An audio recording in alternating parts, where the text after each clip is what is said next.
Vale tua lo fiona por talang fo le nei tula ro dia fa malo atu le nei o di telefon mo le tio sa mo tlima i toro amo mai o kila ni tala tumua le se fit nga ru tu pulang televo so tula fo no lalo por kala me fa te ta ya ma wo o fa fita o di tu pele lo kapisa mo palasi la mai fa un fa ya li uni i ta longa le moria tong fa ya su sa mo ri so nga champino tong i tifo mao ari ile on impecca fa fo mai e fala delina o le tala.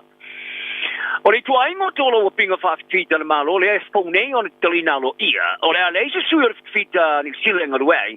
Ma tu pulanga tolo vo so tula fono o baba yai. O le tulanga e wila vaina sata o le minister le o Mark Mitchell tolo nei. O le ama mafa se a wai fita ile tolo o pinga. Le sa am taina le song futu wa e Palmerston North. Ta fa adia e Mitchell e to tolo se pulu vang of fita New Zealand. E la tu telang lo ina le porclam e ala ile awai abitai wali ene nei wo fali te mai tai minister te mai ti Karen Toa o la le se foi ngalo ngal fita ni sila ngalo tu sa tu pulang so tu la fono ile porclam me fate tai o le fali ngai te vola tu is tali time of facilities to see al parliament e pe on slinga te mai tai minister pe o ali tu si fa mauni o me fita e ngalo rue ai ma tu pulang so tu la fono ore le ayo se fita e awa ile proclame sa lang ai tu inga mai le party le lepa fa pe o fallo le malo il me monio tu mai sa to foi te ena joa ma Mitchell na fa ali manatu le tulanga ina ta pile le jolly ni stoke se be mo fa mani noina ile fa pe fe ona wa fita ai po atiute e awa yai e to se fulu tu pulanga so tula fo no pito matu ya ile var sulima ma su va tu sanga o lo va ai lalo le por calamile no fanga ale te aurere a tonga youth justice residents e Palmerston North. Ai sa musulere minister le Mark Mitchell o na ave ke fatana ngal tomata pe pule le lepa le suiso upu mo mata le Jeannie Anderson ona felo ai masele le o asiasti. O se fai unga o fai ina mai ai o le luoto sanga a o ve Mitchell ma suiso upu le national ile va temi Sata fia mai le a wai le pono tanga mata ta ia le leo. Ele tamai minister, tamai tai minister leo il na vai taimi Poto Williams. Ma o le fai unga Mitchell e tau fia Anderson e fero ai male leo asiasi o se tulanga o le toi toia i le fasai noia. I le luto sanga teluai. Ai sata ue Anderson sa pepe ia Mitchell ina nei tei wa ia mawasa mea tawala mai fa fita uli e peo na iaile unga o le longa o tongi o leo. Le pe to tele atu le o lo te yai o le musu sa faia ina ua mai ona tusiatu si tasto le o painga wenga Anderson ya Mitchell mo se fa tananga mo ya asti ele ofiso le Albany pa te sai ma Shannon Hobbit le fai pule ile lisia le playpa a sa tadi ele ofiso Mitchell ile tu se fa pe ele avea se fa tananga le ministamo Anderson a Paul Hobbit e asi ele ofiso le Albany e si ia mar fa se la uono spulu taimi sa bala wina tua ile le se pali teni malo e me am kelani e se pulu mali rua masino ba mai tu sam fa mo ngale leo o leo fa au penga ina me te pa o leo sa ta pangai na tu pali teni malo al Albella in e fa unga masin tu wai o noni li pote se fa o lima sai one inside se ni te tolua a ele se sa fa manu li ai I know what I'm fighting on, but it's any malo ile taimi as that's the thing on when I say along with the potentially Johnny Zilla o le vesi ele se la copisi se su ai o se tasse o penga fai tu langi mo avano per il malo e ta fia o lo ta wa se la mari vata la poi tasli tongi no foi sei il fai il malo la bella in wa fai lo le Johnny Zilla ile to atusi e per na sa fa di ai le matanga lunga watina lo tele ele o vemos que no fonga avia tanga te mo via va ni pale ai e se la wonos mal tolu i vala ausata pa ya ele leo ma ia u lai o to sta toluai il fai un union i to sta nei o nei vala au e amata ma il stolio tu la fono mate dunga o tanga tolo ye to vai fa so tu la fono e te tala i tu i lalo ai inga a fianga o ainga ma fa o lima matia a mi o le tau pule ngoi ma le fale e noa ma se fa nanga o le pala lua vai nga tau tupe o fete iai mara laka pia sa mo fa fita li tu sa o lava iai fa unga fai ali une laka pia sa mo e pena fa di ai le suisa upore laka pia le lolangi o le masin tolu ai sa tu se tuai le laka pia sa mo e fa ilo ile laka pia le lolangi fa pea o le ale mo fa malanga ta milo le manu sa mo ile tu i ma tu le hemisphere o no tu langa o ngongo lu tau i tu tau tupe Male alofia se tulanga ngau I talafu por bankrupt. Tata uai le tusir kata fono le kapia sa mo tu le epasa ile Maria le ngoi. Ia le ai ni langa fa business ni for sponsorships. O se lui tau tele tau mafaina ali uni. E fa aula ma fa awa wai le talonga every time. Wa fa ali yersu so upora le kapia le rolangi. O sa mo tu le pastika. E lau tele atu lo lato sa tau ile tala ile le kapia le rolangi atoa. Ma o lo faia taloranga Maria uni. Le au fai share mo le tilo ai fo. E ma faina faia ilu I tau pa awa oi tu tau tupe. Ma whaari ai ar suisa opu e au nei loa e tere se investment ni whaare tau sanga anera ka pia le rangi I polo karame o atina e mane mau lungo whaatinonga anera ka pia sa moa. Ai olu I tau I tu tau tupe o lato whitea ili te minei. O se whaale tontu sa o lava na I whae unga whaia lava. E ri uni na ka pia. Ma whaari ai ar suisa opu wa tala whea ngaile ngā ruru e whaatasi male au whae stea mo le whae loa I ni whafomo vai te mi umi. Nei lo ni fofo mo ni vai taimi popo. Ia taro talonga sari maru ia tong fainga electrosis sa mo so nga champino le talonga tongi tifo mamao ari tai nei. I talonga no limpeka pale farani. Rosa sa watu so nga champino le to smole lu to faina I pina bitai. Sari maru ia matulanga se fu male luai. Ora Roger Stoner o Jamaica o solide maru pina aure le mamao le tongi e fit full meter. Ma ave ai mamata ti a po fa tu ina talonga o limpeka. O le pine Aura Stona o le ngata ina ave ai maurua pine Aura Jamaica I limpeka I Paris il nei sanga. Ai o se right pine foi lea. Wa mau se li esele lanu. I tanga te tongi kifa mamao I talonga. O le tama Lithuania sa mana malo deliver Australia I le pine apa mea. O Rosa sa mo sa tulanga sumalelua I le ona sumaletasi kesi male baluiva mita le mamao lan tongi. Ai sa manu marole au tu vili vai to mai tai kiwi tu nga wila por pursuit cycling. Il so nga champini li tai au nedo limpeka le. O Ali Wollaston, Bryony Botha, Emily Sherman, Nicole Shields sa fato ilo loina el auto vili vai to mai tai America il pinauro. Il na ole o tesimare no lua tasio te kone. Il tu ngole fafe mita. O le kulupo te mai tai talavou sa mana na o fa wa le tulanga sa la tu o sia ia so lu uma vai e pena qualify ai mo so nga pine ai fa ai Wollaston o le unga sa ia le la tu tom fainga ile asto ile so mo fai se me wala tu fa 50 ai ile manu malo ile de pin sliva o le termineo lo tulanga su tolu ni sila pine maua ile spul pine maua tolu auro ono sliva male apo me mea o America lo tulanga mo peli termineo le var sliva la tu pine luas male lima auro to spulu lua sliva ai tolu lua foi ia apa mea saina lo piloti ai luas fun tolu ia auro onas lusu lua pine siliva sumareono apa mea ile on sumale tasala fa ingola to pine Australia tos maliva la to pine fun fitu auros fun male lusu siliva male sefulu ia apa mea wa failo nei le All Blacks mo le talonga pa tolia ma Argentina ile stona I Wellington la aula All Blacks mo le lima mo talo fitlia Ethan de Groot Cody Taylor, Tara Lomax, Tupovai, Sam Daring, Ethan Blackadder, Dalton Papali, Adi Severo, Captain Foilea, TJ Perinara, Damon McKenzie, Mark Delea, Jody Barrett, Anton Leonard Brown, Steve Reese, Bowden Barrett. Hello, Father Leo, Asafo Moa, Offa Tuhangafasi, Fletcher Newell, Just Lord, Wallace Siditi, Cortex Rataman, Rico Yane, Fapea Mowil, Jordan. Tala nao ne oli, manuia toi tulal ne yasto, soi fuia. Ua na ole Radio Samoa, se furulima iwa toru a mo, e tau tuaina o e ilangu ngana, fitu aso le vai aso. Ua mawhai ona au ina atu le tala o le tau I aso taitasi, ona o le langolango mai a le Pacific Finance Limited, telefoni o Valselau, fitu whawha, lua fitu.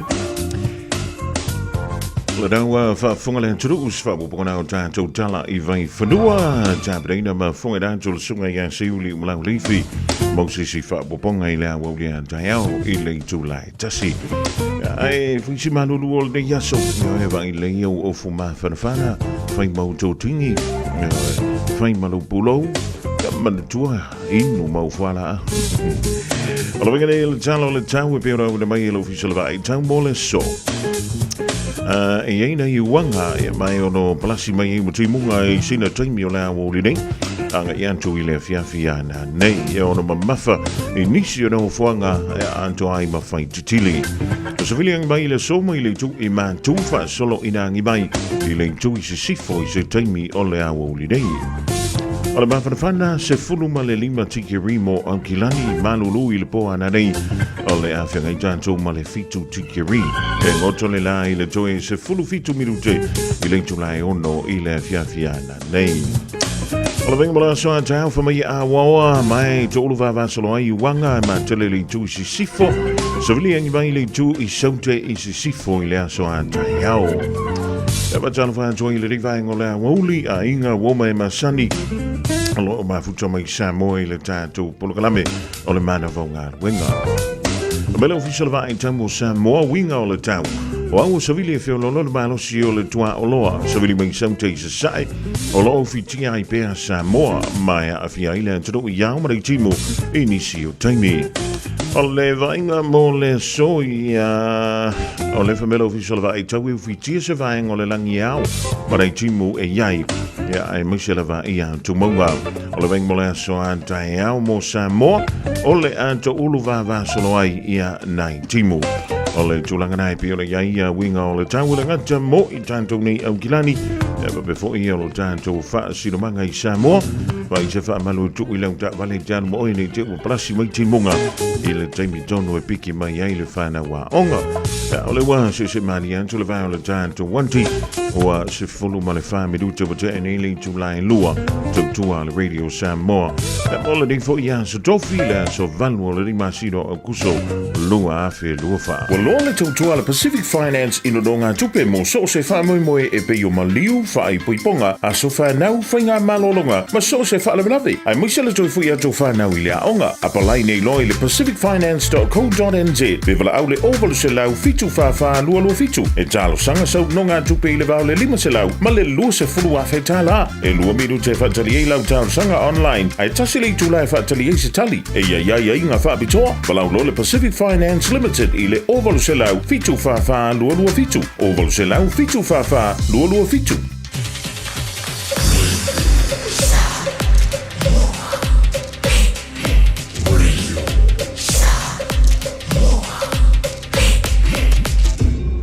Moi votu amo. O usa sa fia e lo tolu e música. Kalene wa watu e pen. Ele apetai a fia a la fia fia. Ta serve e manuia ya kalupoina. Little imatautu. Malepeni sun lalai mulinu Etai tu pito ia pia Sio untau langa manaya Le fepula fi mai le sami Ota umau fetu ile langi Wasulungi ia umasia unkani Masa bali Le masina se i susulu ia Samoa lo umatundu Se i fai ma fia Ia lana tene matama Olo sisi vai ma pepese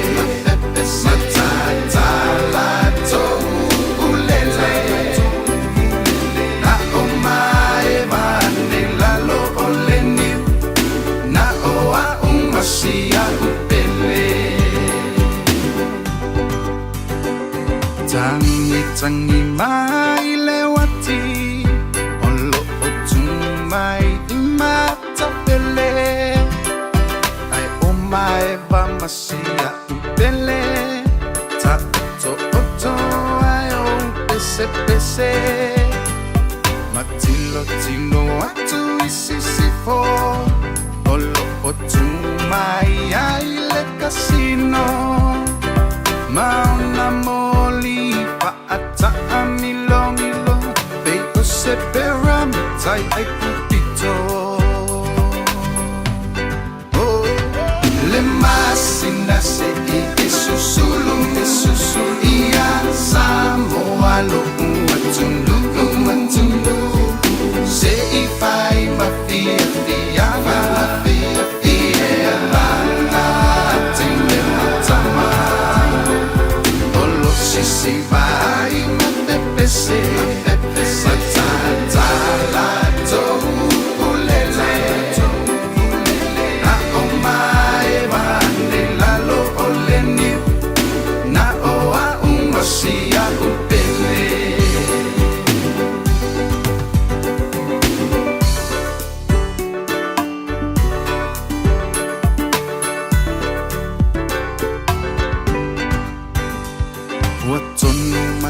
taule ingoa wapa aingoa ai Samoa le teni nau le Pasifika wapa imamita mitanga ya ita Apea ona lauloa ile lalo langi atoa wala iona to atele le au mai ngoa ia Samoa le masina se esusulu ia Samoa lo kuatunu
Olé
Talana imaya losa ilo uafanga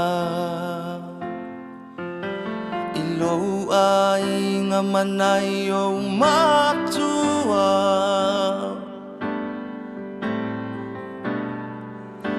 manai tuangane awa olei oi mata na lolo lavatinga imata ole feanga inga e pola pola fatuati le mati matinga a otala me a fa solo i papa sao seunga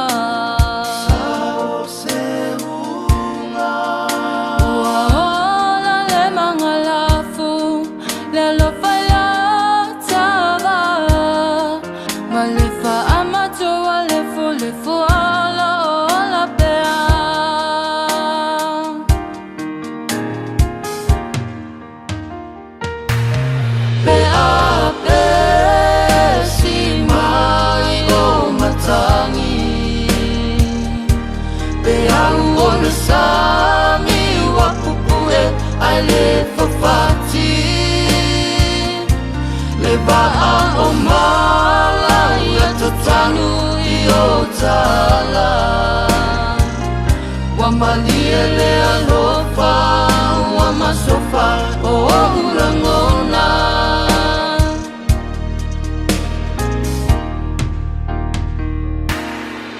E mua mua mai mase E muli muli ni lelei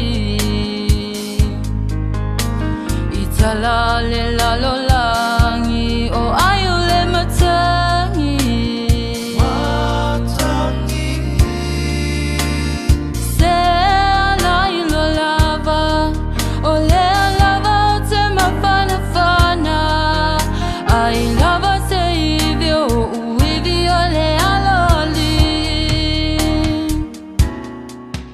Tuli sota ua aine I tutu I tangi sia I le po Masauti o le po ngai Se a e a o taola Talaya no tanga o le polonga A e a o manu so solitulo a o mala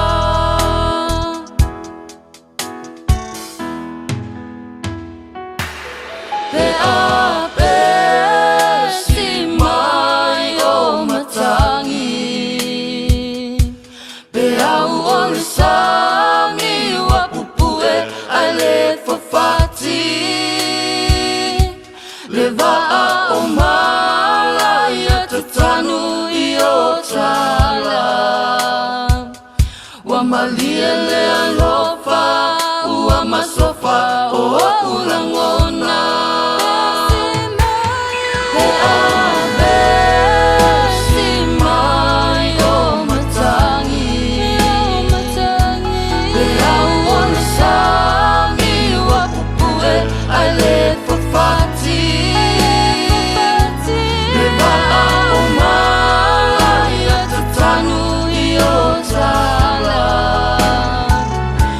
Malia le alofa Ua masofa o ulangona Wa malia le alofa Ua masofa o ulangona I-F-U-G-G-E See the man over in dry time Música de filone E que a cacai mai ngai oi Radio Samoa Drive time o seu mano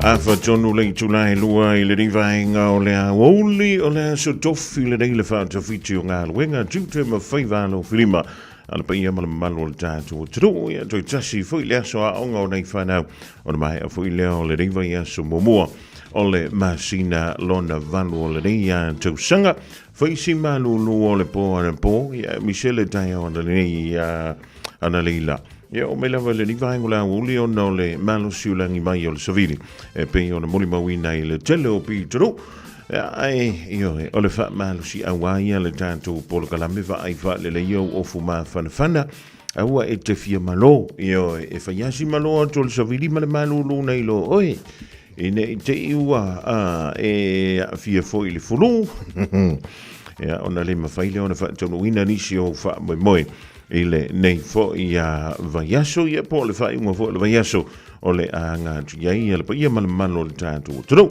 fa malo antu le tulenga ia te mo le toma futanga mai le town le lasi i le me fo stimulate ma antu le wa tatu ma futai ia le to ona fonga mo po se manu se i le fiafia na nei le lo famlanga le o le tua ia va ia pe le tulanga fo ile le tau sinio ia ma le toma fai foi o ala ma toma fana wa New Zealand ta longa le Olimpika le na ma wan tu tanto telefoni la wa le nei le manuia ia toma fai nga le lo Samoa ia ma o se alo foi le fa sino le Pacifico o le foto a yese tanga to o tu sa linga champini o ta longa a fileti mai le Pacifica I totonu le ono sfulu ma le van tau sanga taluna awa ia antunu o le Pacifica I ta longa o le Olimpika le sunga ia Alex Rose e le Manuela na tongi I le maa sa la falafa ia piona sa no se Julio le tifa ia e tulanga se fulu ma le lua la na tau fai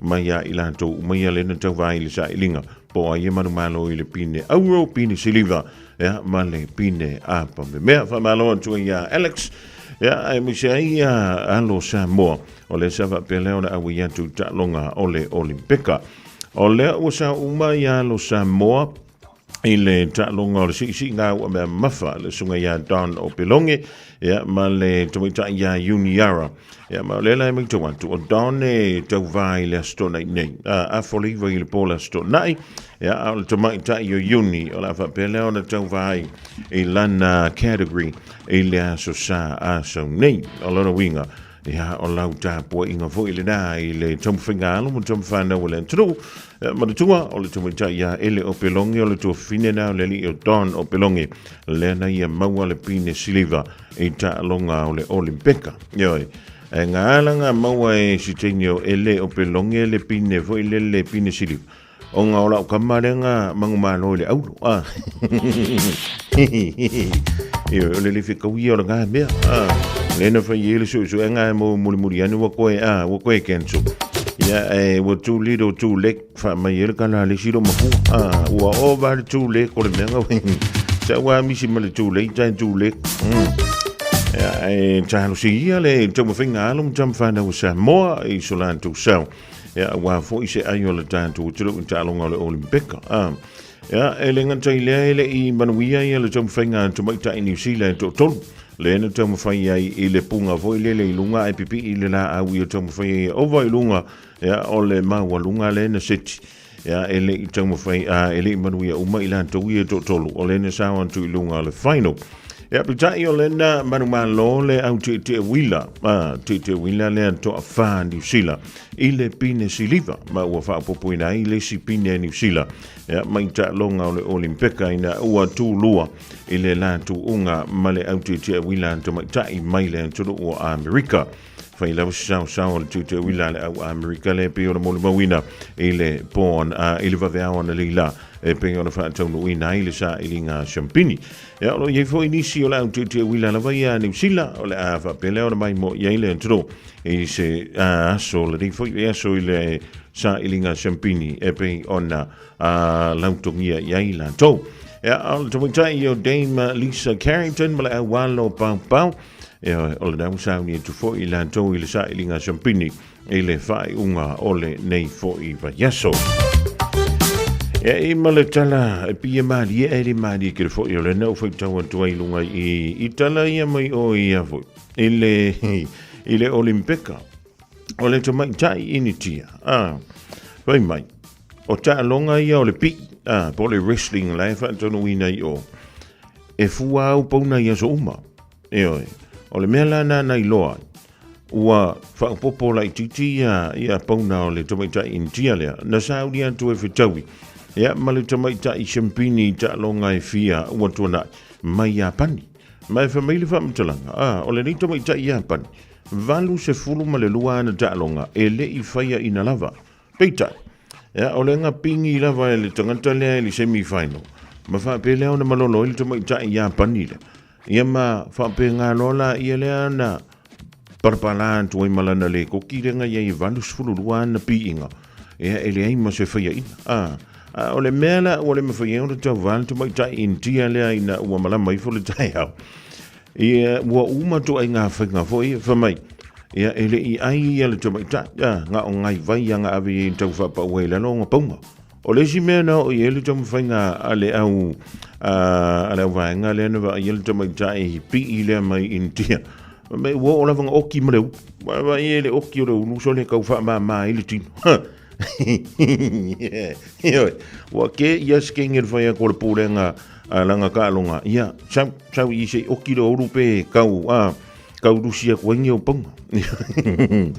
Ia e pa ngā le fua tu lava le tai au na soa. E le ia ma se suinga. O ke le lopo le ale mea ia le kikirenga koe ai. Le ngā lenga koe anu I lunga o ngā ponga. E wa uma na ta longa I le quarter final. Ia o le semi final. O la anga makua I se kueli pālengi. O le mamafa e lima sifon malitoro.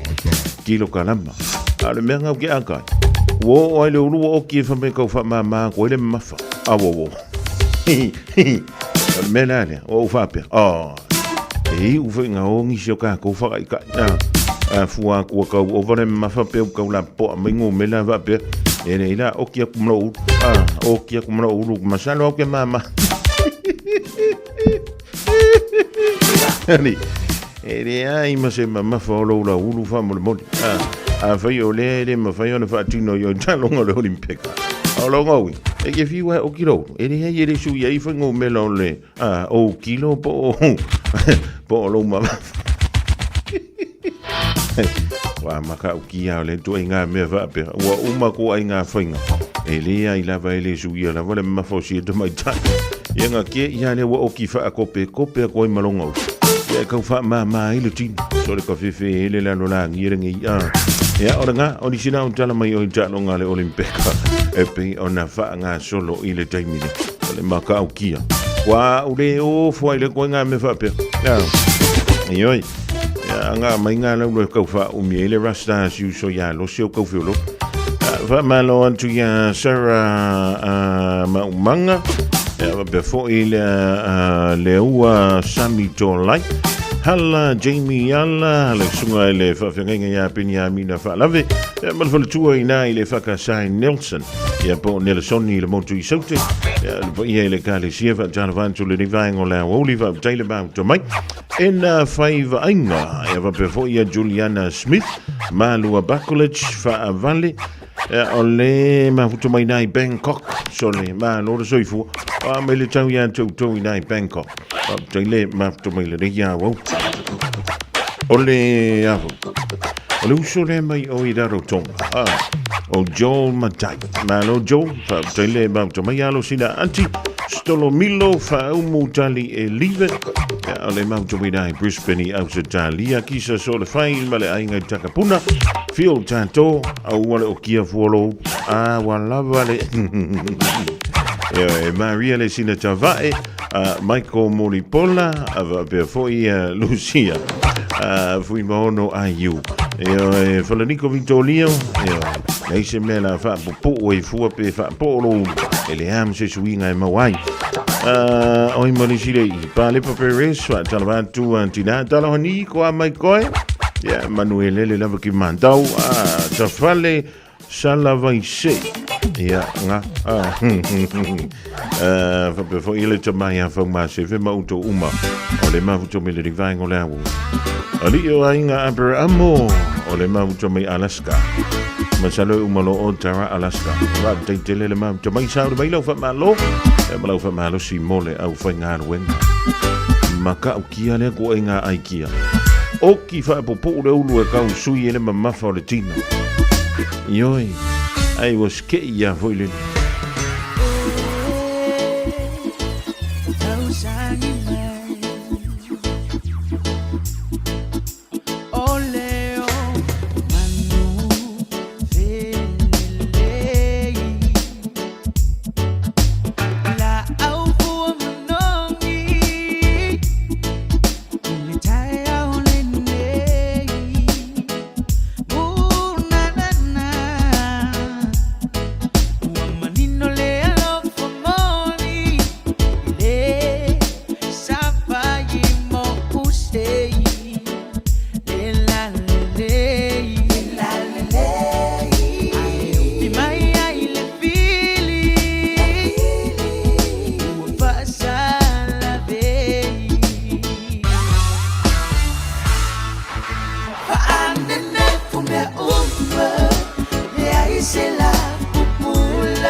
Matau te whaia ni fo aroi le aso lava e te fio mai ai i le Shine Dental, ai e ia inga whaapitoa. Matau te salia le Afterpay, Zip, Q Cards, whaapea Wins Quotes i le Shine Dental. E whaia fua whaatalanoanga ma le ACC i le Shine Dental. Le aise tongi mo whanau i le bao le se furulua i le se furuwalu tusanga i le Shine Dental. Talanoa mai le tongi ino le whainga o nifo e whaonga ai le Zip, Smile Now, Pay Later. Le aise tului i le Shine Dental. A fio mai le 575 Great South Road, Manukau pe bala au le lua fitu ono fafa. Lua fitu ono fafa mo le Shine Dental.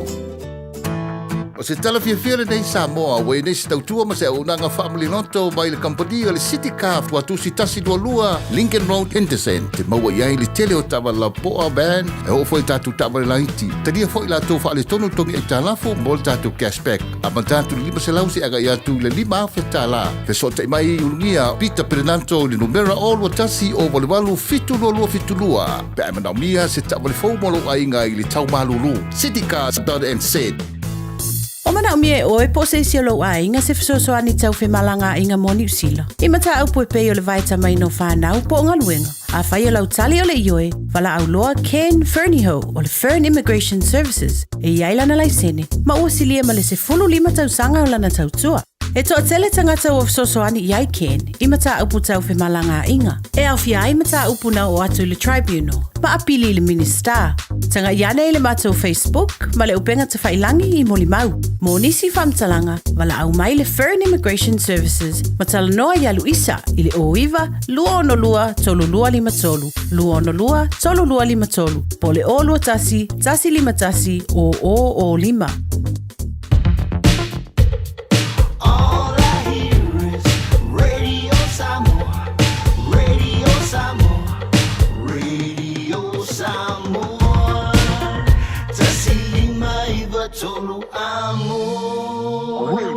Samoa, kasilima I voku amu.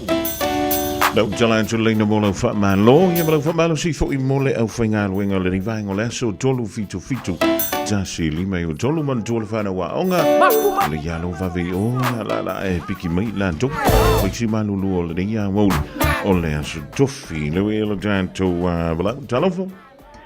Malo la vale, soy fose manu. Malo leo se mai solo awa mai o le tinamalai. Ia lo solo sono manuia la vale lo fa male anga le mele inia so matango fi. De le mau ala bro. Ia fa tai se ia fa malo mo nai fa na lo fa ngai foi ma o nga nga no nga nei so. Ma tu fa malo ai ali se lo fa ngai manga venga. Mai se foi ya kopo mas fa na tu fa malo ia te osaia Jacob Ivenda Maraide lo. Fa ngai la to manga venga. Ja, nai tama whana wal PIPC Glen Eden. Ja, mai se se uno sa po I whale alidi. Lo whia ngai po I la tō manga luenga. A mo swa I lua mana ia mar whanau. Pape po I misa vasini ma ake mar whanau. Malo ia wharetangwa I malai neu mar whanau. Manu e whia ngai o rua manga luenga nai tuono. Lea tunu. Ia, lo whaanga mo apa ma whalole ma le whanau. Ia, whātungo o lua, manuelo, whianga i eori tamama, ma i ori tino, anga lele li I mai heilana, wha mahalolonga I atia.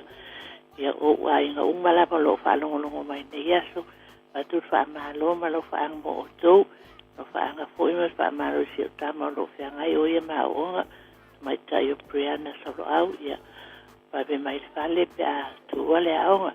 Ia o wha malona e watu ia solo au nei Henderson. Alo whātu mo e se umanu tō ia soifua. Ia soifua mai manuia, jalova. Ia, malora soifua maua rau sufekalenga se uma. Malore wha malo si mai, mai le nai tuwa. Ia o le e manguia ngal maru rua ranga. Ioi, o wan maru rua ko ngu so le au. Ia fo. Ia. Ia mori akula wha malo so salidua. Lungo ngaruenga nge kula ia mori aku famalo ia o kom o sai koi ke ia uma fele aso ia o mai fele makamaka ka longa ise o kalile o Yeremia ia o sai koi ke ia uma fele aso sau fale malolo o famalo nga bakuia lombu nge moreu fa kaila bala Lele ia lo fa tu mo el tama ioi toi fa mananto toi mantanto fuala Talofa. Talofa. Sofona moa. Ale me ke soi ai o se o kinga au lelei. Ya o sa au lelei. O a tiko au leanga ngea ngu. Nga oe kama au lelei la ngai samoi mali mai mau lo siot yo ile maka fala yo samoi. Pe o kava ai le kama mai kiki foi o lu maka mai. Pe o va ia kiri kupa. Ia mama eba. Kaya kiri kupa. Se fonga mola maka malo. Ia lelei. Famalo sunga kai mali e uku ya o mai o I le kule le mako pikongule o papatoy o fenga se au manga luenga mal falkua ya pepe ale ngata ile o le pai tio pai lua fa pe ona o lo fatele si au tamba lo fenga ai manga luenga I o tara lo fa fo ya tai mali eta ia mala fionga kupuola Alo li ia fa malo lava le ngalu e fa kai mo kupen ko au mai ka se kauso se kai mia e ke ku mai ar se lau kala le se lau kala lima fu kala vi ia le se mangu ia se mangu ke la lau kala mali ia se wo wika nga fi ma ke un fale ak ma fangil fale ainga awa ko la ku mar ko inga ai ma ko inga malanga ko nginga langa ko nginga langu moli pa mai ma lo sopeli sole ke langa oe wo wika ko tiala ko tui pa o se mangu ala ngai lo mai ngai mea se pai la usala ole e fia na se kupenga ko inga ia le ai ma se mea awale makua ia o ngai fia ma fuka kusi ko inga ia oi wa ai awale veo ko nginga ngama me ke palasi ai fase vangu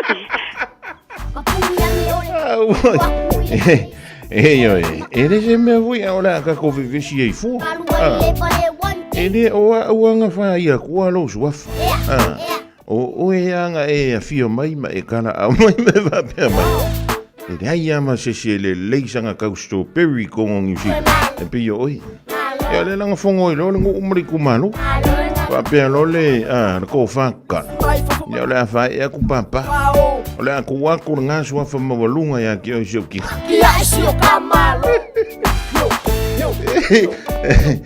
ele se me ole a ka vale iro fa ku ma o so iro ngaro ko mawalunga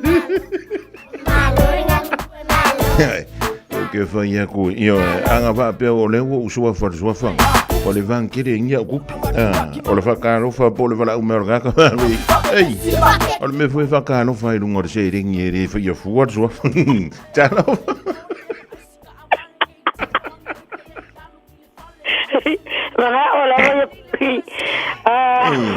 vai va fonga yele fa ngau de mali se u so ri fa ala ya ma fo me ala o magana ka o mole lo waka I ko sai ko ngai misama pa periang ne aya fiwe ka mai lo ngwa la va kai mali ma fonga ya fonga mo ma fa ngwa então como é que é esse aí não ele se me rale ele o ha unha faia ola nga fa ola nga mai de famu yanga mai de pa ori me fai pulere ku malo ari fa e papa eu quero nga fiu a ko ka malo e o fu pingi ki sama mas eu uma ngolo ngwa ai quai sangue le ko me ai fiax torme ai ka oi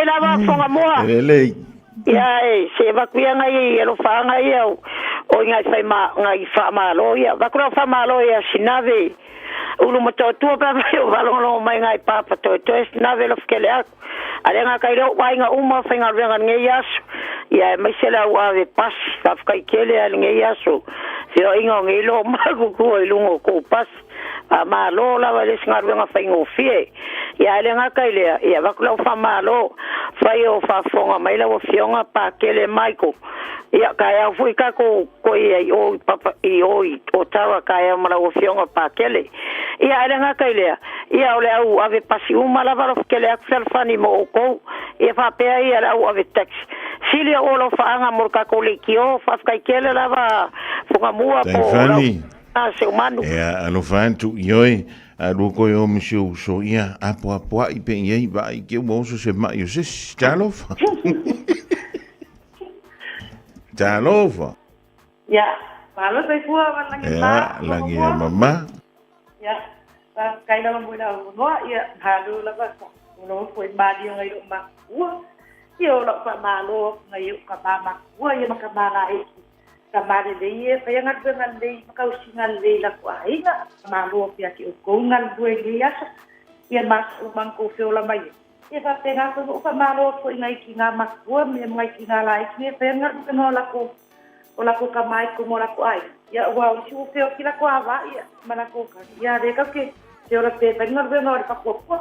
Pa ke le mo e mara po kala nei ya so pa mo ya po ide ko ida ko kai no le ke nei ya so se ya pa se ko.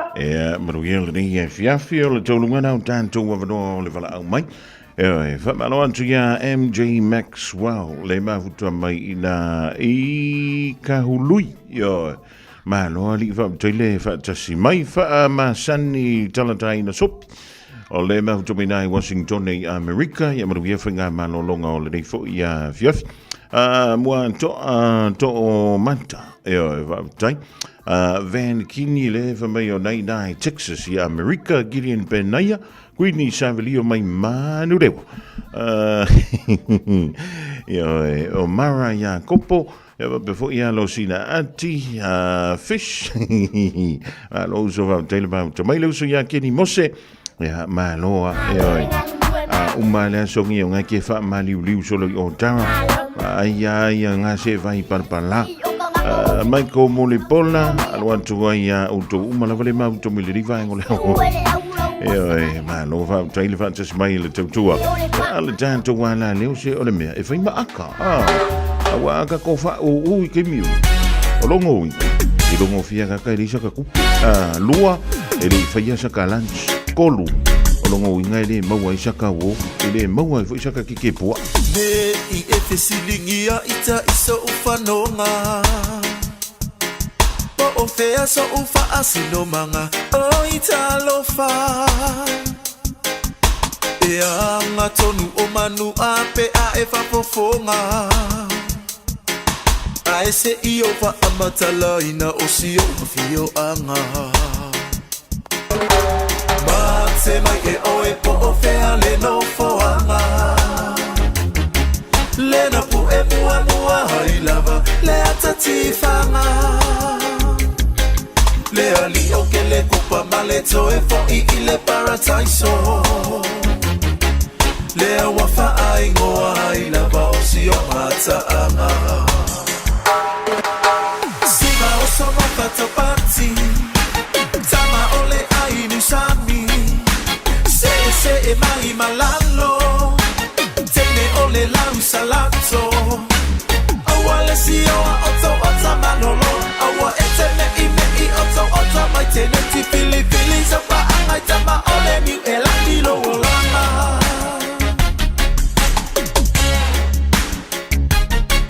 Toi mate mai leisi o mata anga Le uana na ia I turisi masa moana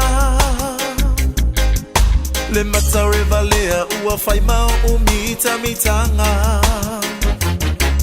Le solia so sai lava ona yo tato tangata A e fia eva manatua lo fa alupenga Le a fio sua fa ole malu male mamea Susu so ali male mamalu ya sale le ali Malo witu malo ole fangota mamai ya ana So ma fata party Tama ole ai no sami Se e mai malalo Tene ole lau salato Awale si oa oto ota manolo Awa etene ime I oto ota mai tenenti fili so pa angai tama ole mi elaki lo olama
o tama tene ti fili fili sa pa angai tama ole ni e la kilo olanga.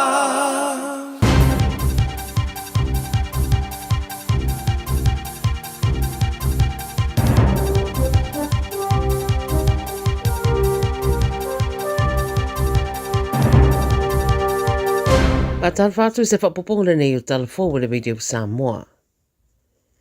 Wa saunole Palemia New Zealand Christopher Luxon e sidia le whaafai ngofie o mea pe apso ta ima Australia. Sa whaiana na whaamatalanga nei le teimi o whasiri matari le Parliament Advance nei ina o whasiri ngia le taitai o le Labour Chris Hipkins pēna te langulango ina le whaai unga le Minister Paul Goldsmith le na ia avese le whaataro wha maori ma le upu au te roa i se wala au ria alo ia na tu watu se Minister Australia mo le Matariki.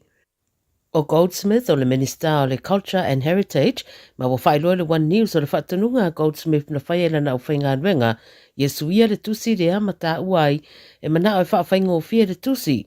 Ina ofisiringia le mafua anga pe manatu e ono le maramara mai le Minister Australia Tony Burke sa ia tari i oe. Wa sa onora Panemia le so le Panemene e whaataua e le malolenga ngana maoli.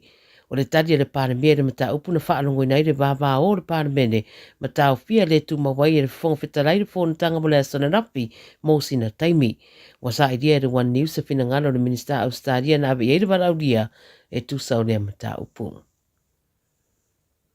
Wa whaase e se maidona tō whinga le ofisa siri le Wellington Water o Tonya Haskell i le mai aaria e se ripote whaatatau i lea au unanga.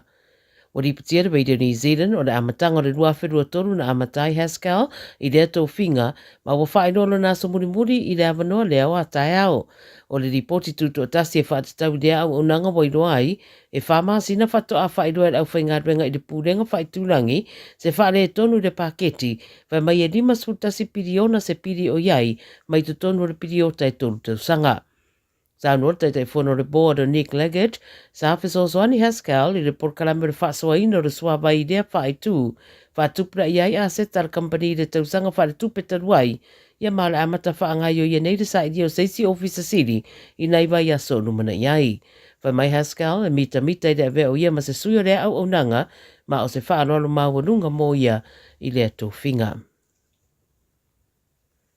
E o atu le whai unga le tausanga nei, ua te tauna au sia le afo le rua whedima sa rau a onga i rea tunu, ua whaaturanga i sone e lesi talai whanau moa o onga enrollment zones.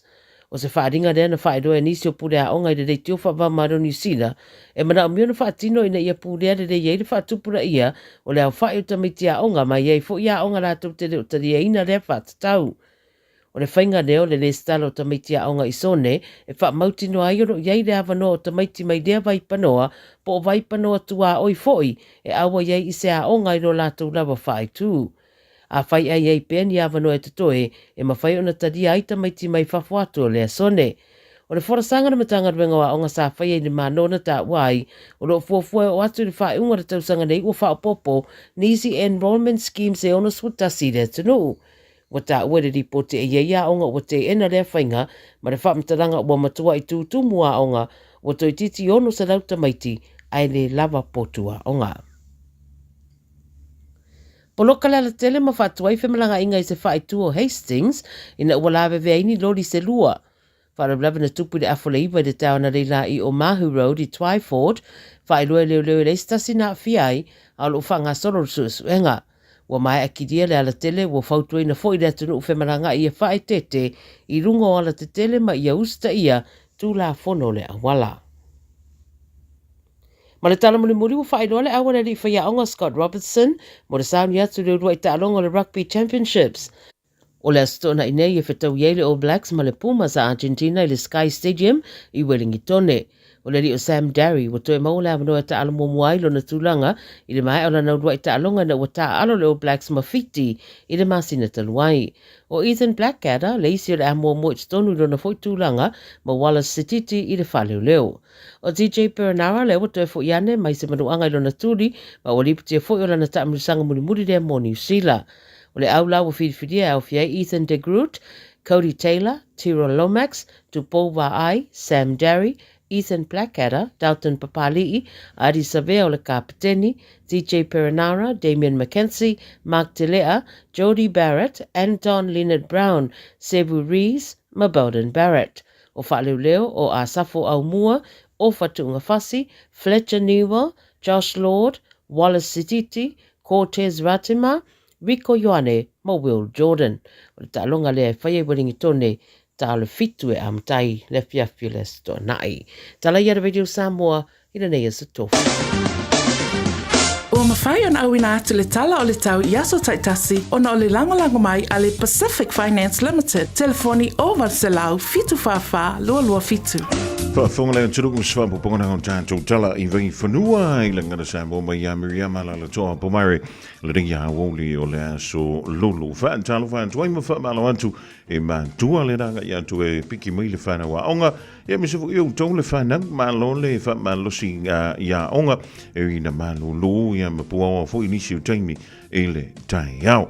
Whaamalofu spa tono le ta vale tono le ainga sui o fua onga Faisina me ai foi sau como sa vai mo tanto por kala me sili matali e mo wai lo avo e tu wai lo ngon tono le se te mar malo ai se fai lo ngo sa ni ele freke ke le finas delights mo ye ke a so fa now fai poi ponga mo so se fa mo la aga I lungo le Facebook PHINAS Delights PHINAS Delights ya mo wai ke a so fa now fai poi ponga mo so se fa mo e ma fai ona silsila ye to inga si kaili ese ma entala no ye le to inga flavor ole ke kena inte mo mia ai ole venga nei le tanto tala ole tawe pe ona una maile lo official va ai tango lo si le fia ole so ya ole na fa manu man mai lava le tanfa tangele I palasi mai ni ti mo ngai manu kam nei ya le famiglia official va ai tango e ono ye ia ti munga si mi le o le nei ya mi se foi lang ia tu la fia na nei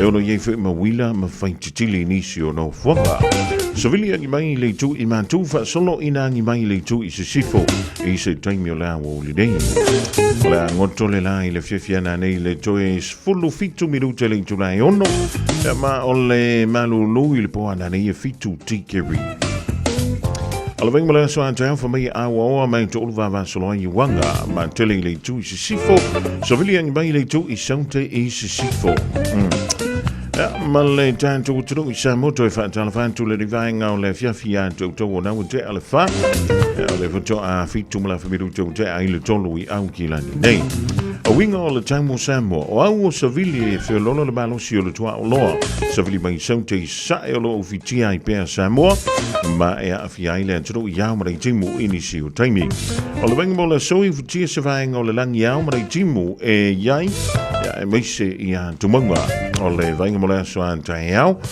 o le anto urva vasolo ai 19 yoi na o 19 fa jalvanti ya Michael Mulipola le ma futo meleria woli le usia boys ya ua va eu fala au Katie Victor pe fo ia Mariuta ya male ainga ma lo va tele fa tsimai ile tu ala radio Samoa tasiliva I vitolo amo le rifo I vainga o le awoli Well, all le tautua ala Pacific Finance ino do ngā tupe mo so se wha moe e pe o maliu wha I puiponga a so wha nau wha ngā malolonga ma so se wha lewelawe. Ai moisa le toi fui ato wha nau I lea onga. A palai nei loi le pacificfinance.co.nz pe wala au le ovalu se lau fitu wha lua fitu. E talo sanga sau no ngā tupe I le vau le 5 se lau ma le lua se fulu a whetala. E lua miru te whatali e lau tau sanga online. Ai tasi le tu lai whatali e se tali. E ia inga wha bitoa. Walau lo le Pacific Finance Limited I le ovalu se lau fitu wha lua fitu. Ovalu se lau fitu wha lua fitu. Baby, lomaki! Hey, hey! Oh! Sorry, Tipso, que me quemo? Que vou que ordem fia? Ah, sorry, sei que eu tinha com o pá. Ah, mas com a melileia. O velego, cofa. E aí? Oi, o Simon. Ah, bomba!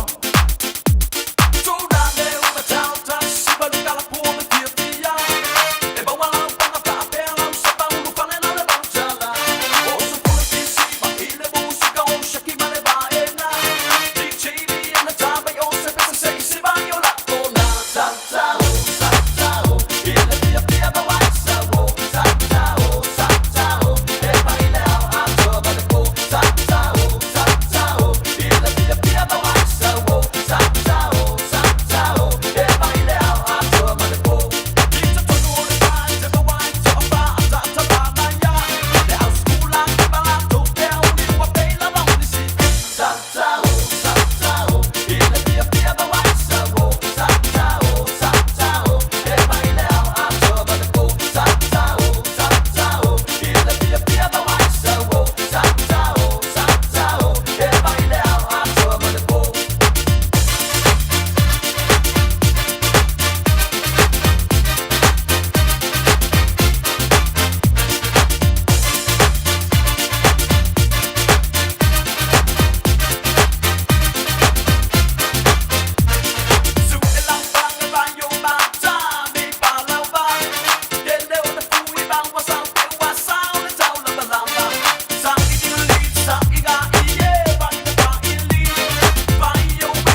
na o le Radio Samoa se furulima iwa toru a mo e tautuaina o e ilaungangana fitu aso le vai aso.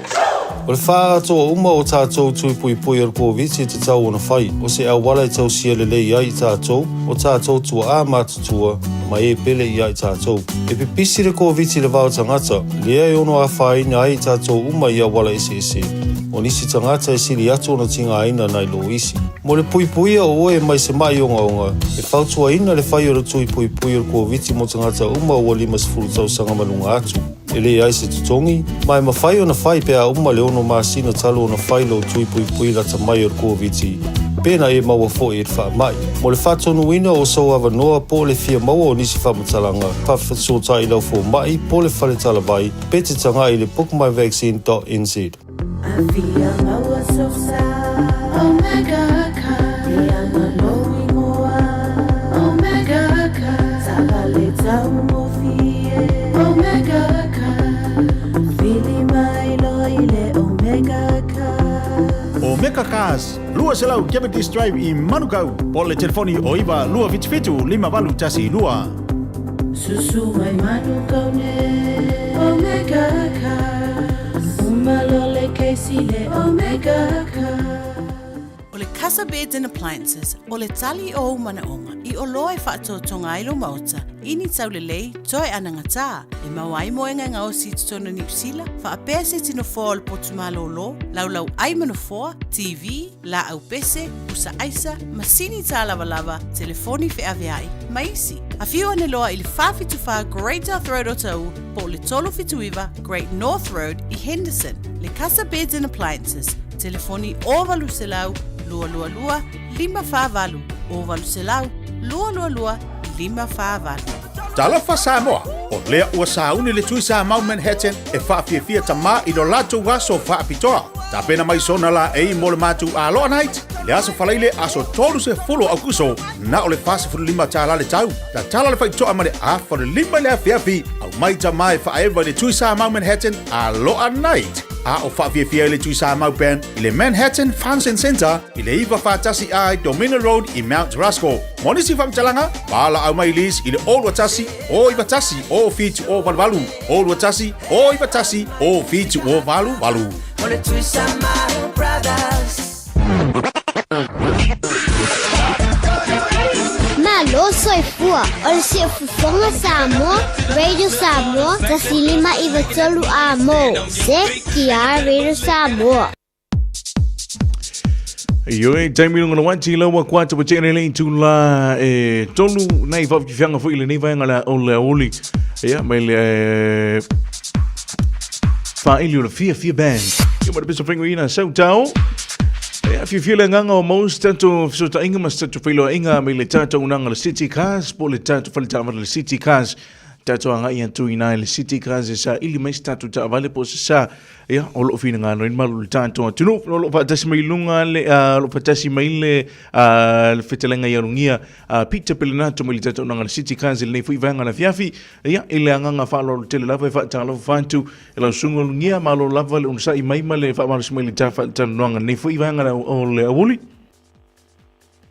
Ia, o te awhalofa whaatalo whaatu i lau whitulenga i sa ako whaamalo fo i soi fua pale langi matafi i le vaenga o le aso ia a misi fo i o lo vea lawa lo fonga ma fonga tau moli o le tasilima i vitolu a mo whaalau i lo e fo i tūlanga o tātou pisinisi o walava le nofisilifia le tātou atunu a le vaenga o le aso ia moli antu le nganga whaafeiloa i le tātou atunu e masani ai tupu matamali i toa mo le au punao o le atunu o lo whaapenana whaafonga tāpo i mai maota malawa na i te mātua tina mātutua le ngati moto fale mai o fia lava le o maua mai il tato fa sa longa tono fo fingal venga mo tono lo sa ia e o falo fo fa talo fatu la auto o no le nei o lungia Peter Perenato tu la masani o tato fa la wiloa e pe na masani ai le fin fa ngalo tato fingal venga sto fia le tua i o fa pena lava no talo fa no manu ia wa lava se fo mlio nei o tato tanga nei tu no talo fa sako alo se fo mlio.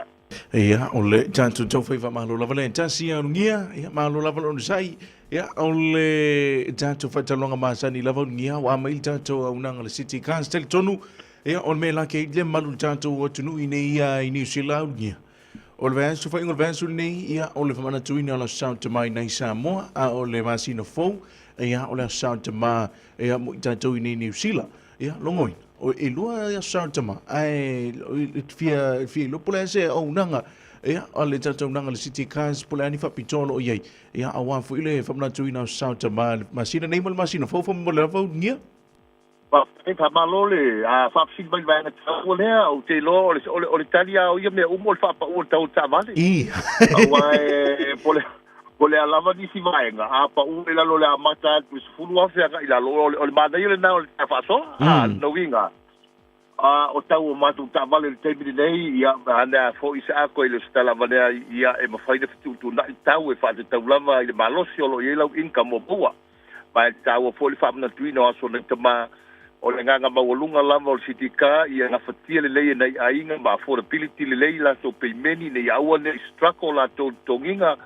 ia ma aua foi nei ave nei me ta vale ma me ale is falau i lungo lo bai ai ave ta vale ia langa o tau le matua le tono se ainga po matua lo tama a ta vale la se ave ia pe o da usiel ma sine po ile aso tamalo no vinga o to tina te lavou ia o lo tau sau ni sa ili sta vale mo tama o de ngalo a ngai mai de tato sirika i nei West Auckland le lau mua i Lincoln Road ta sial tato falta val tele lo iai sirika fa sanga i lela mandantono ta si lua a Lincoln Road Henderson o lo maua i tau tua male au nanga al sirika ma fai me uma fai fo de tu lunga sina leni mo mono le aso tama ta si la ta la lu afe lo me alo fa mo le aso tama ma nei lava matoi na me alo fa tau tuai ia sa tau sia lava o te male te do tau sanga ia o lo mo foi tatou referral me masani ai finance o lo mo tatou pa utu langa mawae 50% ia anga ia toile tului anga ilunga ia e fa tau tanga tele lady profile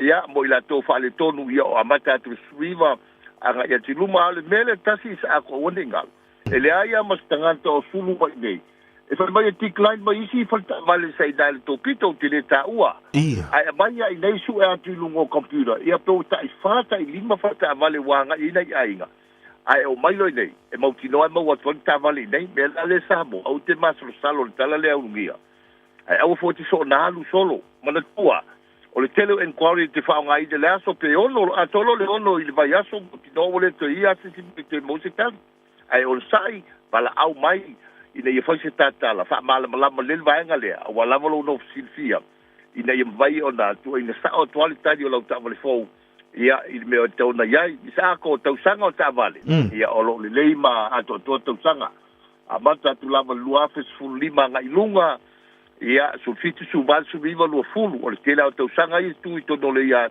lua fes su viva lua fes su valu lua fes lo fulu ia o no matua fo le tau sanga la fo le o tu ilunga kilomita lo mau lava te iono suafe te fitu suafe tele tato va au nga mo dai ainga to tele nai fanau se fulu sulua no fo lo mau uma a Toyota yes Nissan o lo mau uma tato vania i tono tato lo tape ma se fulu tato vania lo yai ia o lo mau fo i foto mo dai a ungali laiti ia wala so inga il nei vai tau malu lo tato yai ia o nisi ava nga uma mo le no silfia ma la mai ta numero le o lo tasi o valu fitu lo fitu lua ia mo nisi fa mtlanga ia wala val fa mtala ina to me atotoa ia walo no silfia o le nga ia fa ngol tanga lenga tu ina tu lo sa ile nga fa tai mo le toi fa tai ya sa mo lo mo li mai tala au mai tele nai ainga o sai ni ta vale ia mo le atu le nga fa tai ia ilo to fa tala ulo mai tu sei foi mo ma to foi ia wan yantu lango fa sala longa mo le fa tai ilo sunga isa ako lo fonga tau mo moli ia lo mau ila fa tau sirika fa tai ia tu tatu le tio sa mo la ulanga ia mai se tapo inga si o tatu tu no alo fangia le tua to manga to nei va yaso ai o ngalo ia o tatu numero le tatu official o iva lu tasilima valuiva lo fitu ya o le tinko mai lava ia o wala awa tulea ia alesta vale faiano wat mai o lo fale fa tino ta paperworks ia fa penaltu inaltu lo sa mo nei vaenga o le aso ia alofa te lea tulungia sa moa i lau tapo inga alofa atu i sa ako i lau whaasungsonga Whaftai Lau tiutio nei aso so i pua mai manuia So i fuia ma ia manuia ole fiunga ya ungia pizza pele na to mai le tata unanga le City Cars na o fa fonga tun manu le tata tunu o iva lua tasi lima valu iva lua fitu le numera e maua to ile tata unanga le City Cars out West Auckland e maua to ile tata fa vale nei ma tongo fie unanga leo sa no mai le sunga ya ungia mana yo vile na o ye inisio tata iso tanto lo manatu e fai se me alo for la start ma o le City Cars lava dali tem milungu lo manti lo luas fu tolu minuto pe teneli tula e tolu a wona ngalot por klame lo mafana o fisili matali lango i de malo sit fal fai keke o le Finas Delights te mau so stringa keke o keke was fa na keke o fa puiponga ma so fa muy ma vut mai pelo ala le radio Samoa es fulu lima i tolu amo le por klamle ni o le manava o ngalwenga 24 hours a day, 7 days a week. Radio Samoa streaming live on www.radiosamoa.co.nz.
Yo tami lungo wanchi lawa afatono lava lai July tonu ya anai fa viviang foi le nei vai ngalo uli lungo la por clam le mana va nga luenga ya tuma ya to fanga meke ya va pe foi ma DJ Dave saka mali ya mali peso vengo ina mi amor apesa amor mi amor lo fa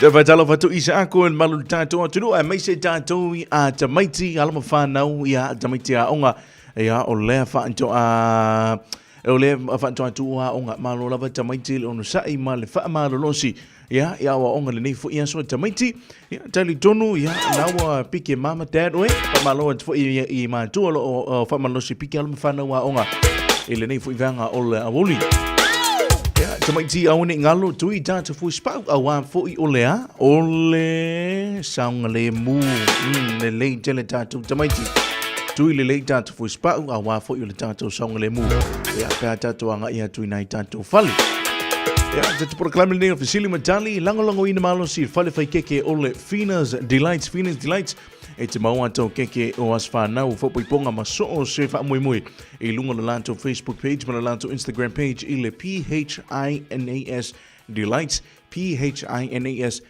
ya tamalna ya intal want to tanga ia le lanto page lunga le Instagram ma le Facebook ya e te tanga ia I lanto keke ya ma toinga au unanga ese ai afia fai lola so uka o le numero maua toi le tanto a fale keke o le olulua tolu ona fitu tasi tolu o lua tolu ona fitu tasi tolu o tolu le numero maua toi le tanto fale keke o le Fina's Delights le lei tamaiti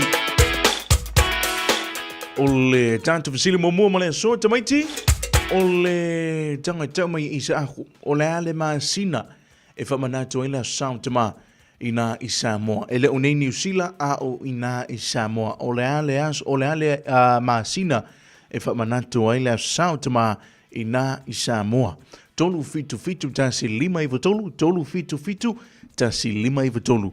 Ia le numera e te vilima ia isa ako e tale le tanto psili a mam po o dad, anko po auntie, ia mama po papa, ia whaiei, whamonmole lava, o le ale masina whamanato ai la sound tama ina I Samoa. Ia, mana il pisi le tanto lena le taimi nei talo for valau.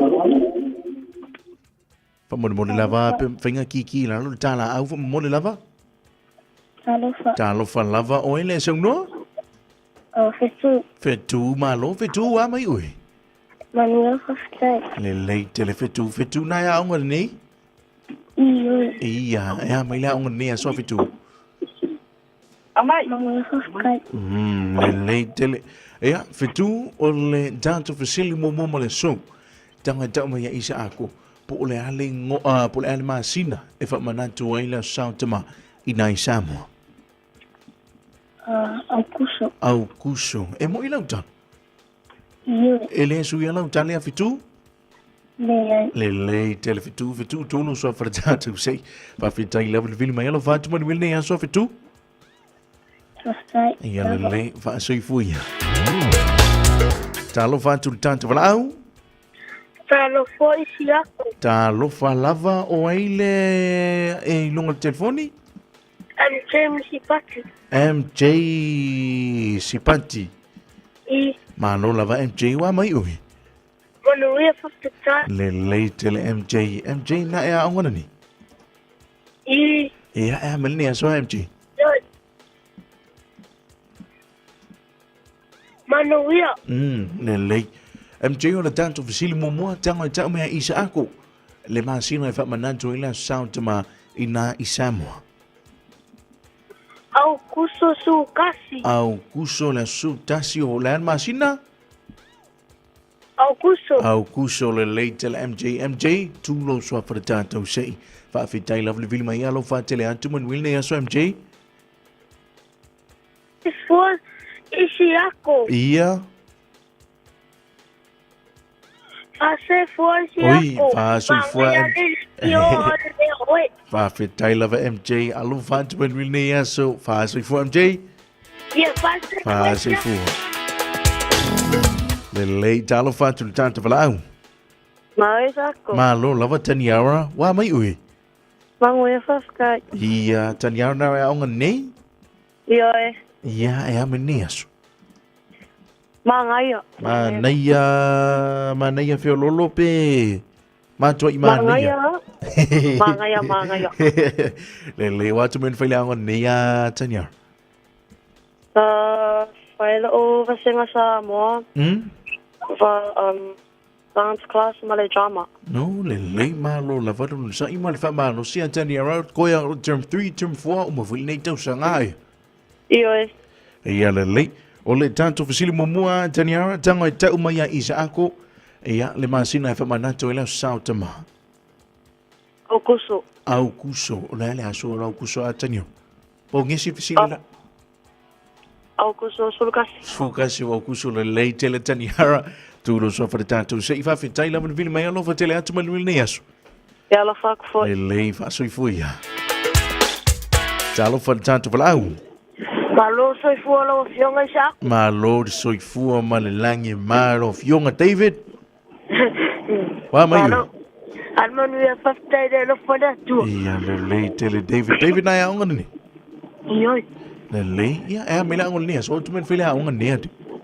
Sa fede mato matematika male tus. Ia matematika male tus. Ta imana ia. Ia le David o le tanto fasili momua. O le ale masina e whamananto na sao te mai na i Samoa. Au kuso sukasi. E mo ilang tan? Ioi. Le tele David tulo so fa le tanto sei fa fetai ala vile mai alo fatele atu manuel neas. Ja, fa mo lava no. Ia le fa soi fuia. Fa fetai lava fa soi fuia. Ja, de talo fan tu tanto valau. Talo fa oi le sang no. Loingo Joseph. Joseph, malo Joseph wa mai ui.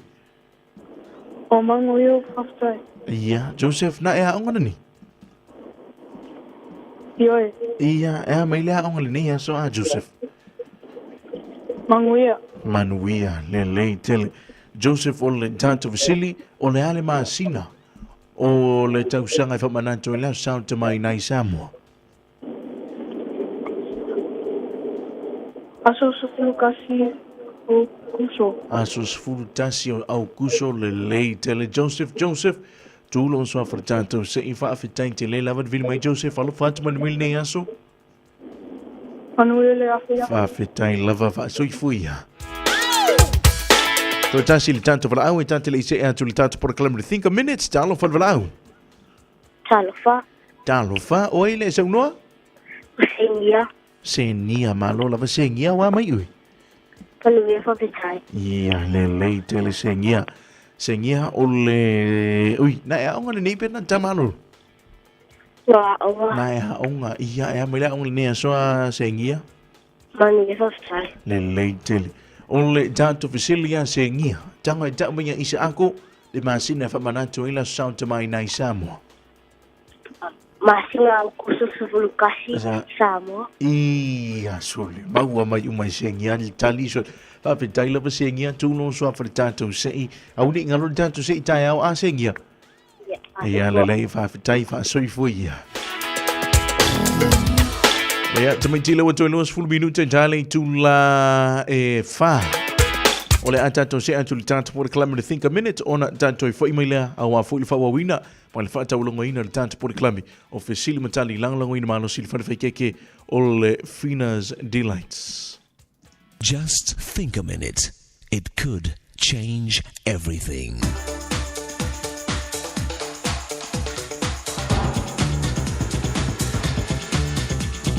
Think a minute. Years ago, a high school English teacher named Miss Brown had a favorite student, and his name was Charlie Ross. Miss Brown was an attractive young teacher, so Charlie worked hard in school to earn his title as the teacher's pet. Well, on graduation day, something happened that no one expected. When Charlie Ross's turn came to receive his diploma, Miss Brown stood up to congratulate him personally with a kiss. Later, a group of the other boys who graduated asked Miss Brown why she had so unfairly shown her special favor for Charlie with a public kiss. But Miss Brown said Charlie had earned it, and when they had done something worthwhile enough, she'd reward them also with a public kiss. In the following years, Charlie worked in the newspaper business and became so successful he was chosen by the American president, Harry Truman, to be the White House press secretary. But it was no accident that President Truman selected Charlie Ross for that important job. You see, many years earlier, the leader of those boys who had complained to Miss Brown on graduation day was Harry Truman himself.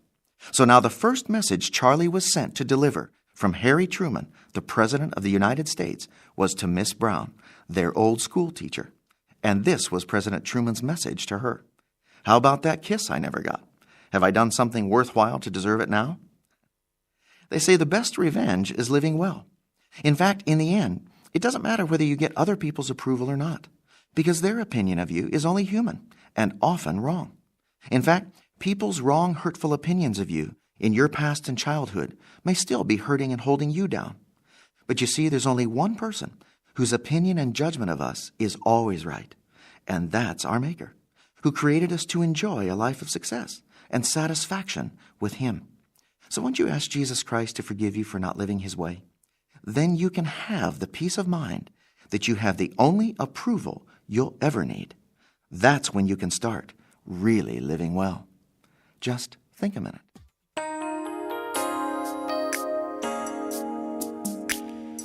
Write to us.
Sio Mali, Mailang foi pensel Hallelujah Worship Team, Male Vingo Lili Fingoina, Yesue, Sili Ui, Vataulunga Twila Tant por Clame, Ya Ole Think a Minute, Toi Mo Sisi, Fapoponga Tant por Clamini, Ya Elias Ontao, Ile Daimi Masani, Le Daimi Lungawanti, Ya Along with Se Fulu Minute, Dale to la Fa.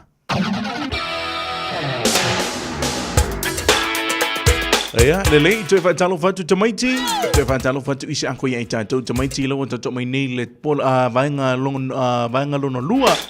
Ya, ale itato por clambe officially matali lango wina malosi ele fale keke ole Fina's Delights. Lele tamaiti ole itato officially lono lua. Tamaiti ole itato officially lono lua. Ole wata to le so tamai nai Samoa. Na aso full matasi masina ne au kuso tango lai ta mai isa ako ya le asau tama pola le aso le fo il masina le aso le masina le aso male masina ya e fa mana to la sound tama ine New Zealand le aso le fo il masina e fa mana to la sound tama ine New Zealand tolu fitu tansi lima ivatolu tolu fitu tansi lima ivatolu le tantu numera e te vili mai isa ako e tele le tantu fasili. Le temi lunga levanti la watu se full minute tale tu la fa ia fa fonga to ile man malu tanto watu sis foi fa poponga e tale vai fanua ile ngana Samoa mai au Italia ya usaunia matapinina ele for ya Miriam na topo marelo ini so tanto vala au lunga le laina talo for vala au talo fa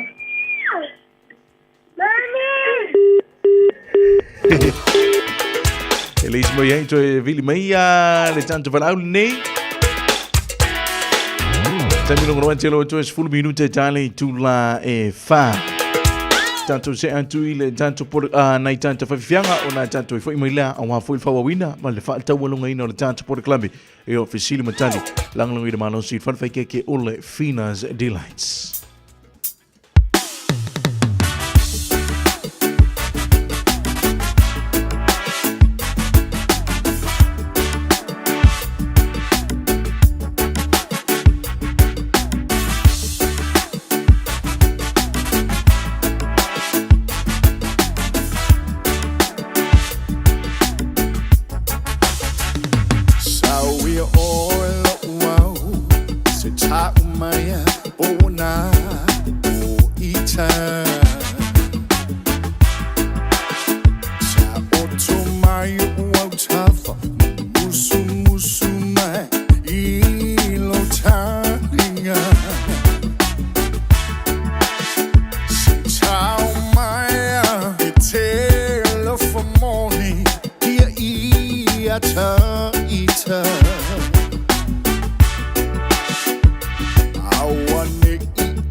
Shit up for no, get him up from time, yo, let me tala ai fina pele lo fa fa mauni pe solo bona paula lo fa ya se kele kalwe suma so ke sami yo gi af ko ba e bunga la ke de kala ka ile a e bunga Lili kai mo so le vao no bunga so ba yo pika ku mo pe yo out of fa pero na ko wa fa pe na wa ka mo lo ya fa kula ile mpuka ke lo ma ya ika se suar ta wa sai le pa go fiore polonga ma la fie so ka ma fa no la la pero mai pe tin na sunga ilo me sabi o maunga mavao o te tawa sa ai o fainga tamatina o me uma o te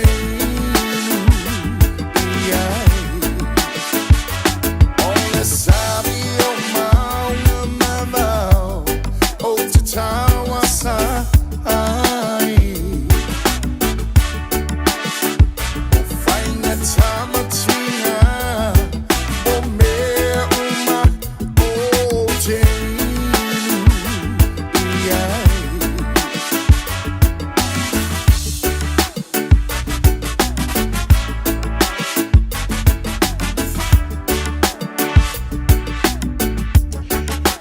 Yo sio formalia mai Richard Parker ya tamaita ya Vanessa Kay ya male uso ya Sipso ya mana pesa faingo ina sau ya oil wow ina onto 5 minute dale tu la fa tana fa ya fa fonga toile mon malu tanto tunu sis foi poponga e tala i vai fanua tala phone ile ngana Samoa ya mai au sitali o sauni matapina ele falato ya Mriyama la topo mari Tamai titali tunu le moto tomo inele tawalunga de tanto por clamine officially matali langalong ina malo sit fan fake ke le Finas Delight e moli atwele nganga fa fitai ya isa ko ya itanto umalava sa fa pena na vili mai ya ile sone ile ngafua ya jaya fo ile sumuli tanto por clame jaya fo itamai ti ole fa tau o ile tanto tanto se ia e tamit yo taia ole fa tau el tanto se e lo po ai ole amana malo i se malo fo le tanto fa le fai keke ole Finas Delight ya e muli atu fo ile nganga fa fitai le tanto fa le fai keke Finas Delight wa fo ile langalangoina ole tanto por clamine officially ma dali tamit ole aunga labani le tanto por clami ole una ingo tanto le tau tala le tanto ngana le fa Samoa a e tamit wa o tau ole yo o tau ole lumanai ole tanto tunu. Mafutu mai pelo ala leo radio Samoa se fulu lima i vatolu mo le uso ya puni ole a fafifia tumo oi ile nei fo ivanga ole so male peso fangoi wa faingoina Samoa le penina oi Samoa le penina oi ya da ilo po toi fo email tanto tama mai nai San Diego ma maul me ka faur ka koka Mafutu mai pelo ala leo radio Samoa se fulu lima i vatolu mo le por clam le nei mana va o ngalwenga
Time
Talawhalawa o tala mai Australia. E manatu nisi wa fōringa mo tue tauleanga ina li pote le au taalo Australia e Olimpeka o na o ngā yoinga se taseri taalo Tom Gregg na pueina matau fia leo leo I Paris ina ua maua o tau mawhai e whaatau whala au whasaina le cocaine. O lo tūranga tolu nei Australia le tū whaatsinga o pine o maua atunu o ia taalonga ma le tausanga o pito I maua lunga I nei le tau mawhai le au taalo mai Australia ma o se tūranga le leitele. Sa nore pura le au malanga Australia le Olimpeka Anna Mears, ua mauti noa na o le li o Tom Gregg na o fia I le mata upu, le isa isi o le au hoki a li I le Kookaburras o au fia ai. O tue tatala I tua le li taalo ma ua mai a whaatu e se foi I le sasi o lana whai unga. E le iei ni mōrianga ma se wha maoninga o se solitu la fono se I vanga nā se lapta inga na tuina iei e leo leo. Pei tai whamere pūrenga le au e iei tūranga te tauna whaatino iai e tu sa mamarienga I tūranga whapea a e tu maupere lango I le ali taalo pe amana o mia. Wa vesea umaisi whamanianga sa anga wa iei tau Olimpeka ma wanga e se foi mai le Olympic Village ma le awai le sauninga e tapuni alo iei talonga. Na whai esa whedo inga le li taalo ma tu stala ma ia whatu e seide ma ta upu wa fiai ma sala mo fo ila na whai unga na whaia. E iwa tasima le 2 miliona wa whai titi eide tupu le a maua le sa avea ma ofisa sido le Qantas I tausanga wa tuana I o Alan Joyce ina wa maha se ilo ilonga na whaia ua ilo ai o le fono whaatonu ma le pūlenga I lona taimi wa whaaleanga I naide ingoa company wa lele. O le ilo ilonga na whaatino ua ilo ai e le se whamauningo ni mesa se na fuafua ina e whaia e le fono whaatonu ma le pūlenga ai peitai e iei sasi sa iei le au unanga ma ona olona fo I sao au iei le tōwhinga e iei rona tiute le whaatino ino au wala sao ma le lei mo le tūranga whaapi sinisi o le au unanga. Wa le leila lea yo se tasi na iei tonu I whafuane o se tasi o whare tele le tauranga I sini ina ua to uluane ni vaenga o mea whauwhale mai le no fuanga lea I Pitt Street.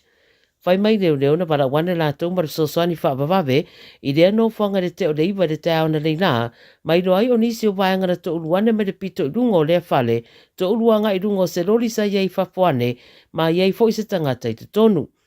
Pe amare lima sfuta usanga o lea li ina whai iei siaki pe ta ire I mana o mia ni tong fitinga. O le temi nei la wa tapunia a walanga I atu le tu I mātu le whae tu leo Liverpool Street ma Bathurst Street whautuina ave ta avale ia whao ngā isi a walala la tāne. O lo whaia su e su enga le mata upu e meise I le pui pui ngai le saunga le mua tangata. Whato ato te tala whewa inga le M1 le Central Coast I New South Wales le taona le la talo na tapunia mai le pōna pōna ua lawe veaini lori se lua. O le whaarablawa na tupu le tusa ma le 3 kilomita le tu I Sauta Mandalong Road I Morrison, te o le se fulu le pōna pō. Pamatala leo leo le semi-trailer, ma se loli, na wheto ai mata avalevale ai le loli le tonga vau la tāne. O le semi-trailer na mū ma whaale angaina, o le aveta avale toro sulta usanga na ave atu le wharma ai mō suenga. O le ave lori o se li e lima su lima tausanga e le ia whaina e le whaalavelave, ia maro o whaanga solo nei foi le suenga. Wa whairoa le whaatalo no ngai nungo le alata fitu Australia, le mawhatia o se tina o le rii o Krishank Kazak e se furuana tausanga mai Werry Bay, le olo tausa I dia o mai le teminei.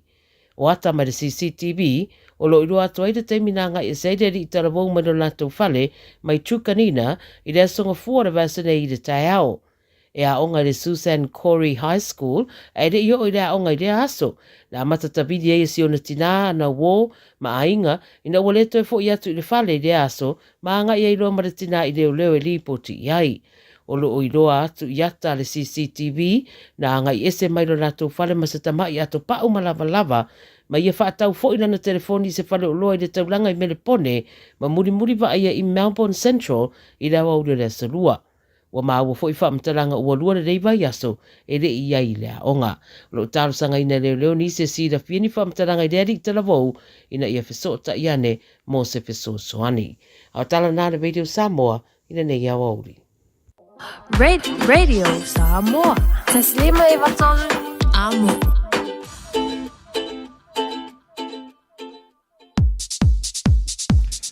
Le daua whafunga le anturus whapoponga na onta tūtala I vai whanua. E peo na whunga na antu manta breina le whalitua ia Miriama la toa pomare taulungantu. E le polokana mea le whanau le reifo I vai ngole fiafi o Vasili Matali. Pe ona lango langoina malosi. E le whalakeke o le Finas Delights. Ia te moli si whapoponga. I le taimi masani I le aso a tai au ali to pointi so soni na whaiwhea walo te mamalo tina I oi mwisi la wale toi ina male no matua a ia whailoa I lea o tanto I lea wali a tai au staimi o na mawale o tanto so tainga pia na masani ia imle fionga ia lilo maiava maina vai le suyo le tanto wala leo I Samoa whamalo antu ia DJ Day le ring vai ngola oli ia matou whanga mek ia me se wala kwa mawin lang le sunga ia mulpona mano le kafa o ngā lui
wha pe fea na ngalo atu o I lewa ai Samoa o le penina o te fia fia I ai O solela susulu mai ma o mana tua ai La u Samoa le nuku o te nofo ai E wha pe fea na ngalo atu o I lewa ai Samoa o le penina o te fia fia I ai Hangi mai se matangi e momoli atu ai Hoku alofa I la u Samoa matalasi Hangi mai se matangi e momoli atu ai Hoku alofa I la u Samoa matalasi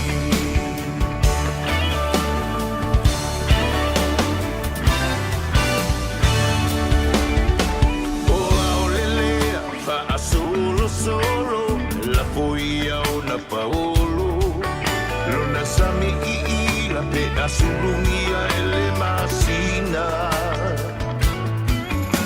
pe fa pe fea ngalo atu oea ita Samoa ole penina ole vasa pacifica Ami mai se matami Momoli atu ai Hoku alofa I la u Samoa matalasi Rangi mai se matani E momoli atu ai Hoku alofa I la u Samoa matalasi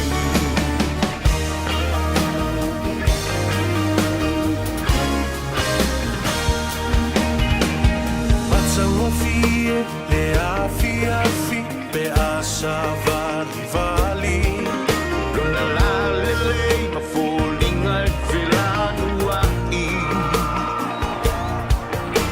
Pe wha pe fea, na ngalo atu olo wingoa Samoa, ole penina oe ole vasa loloa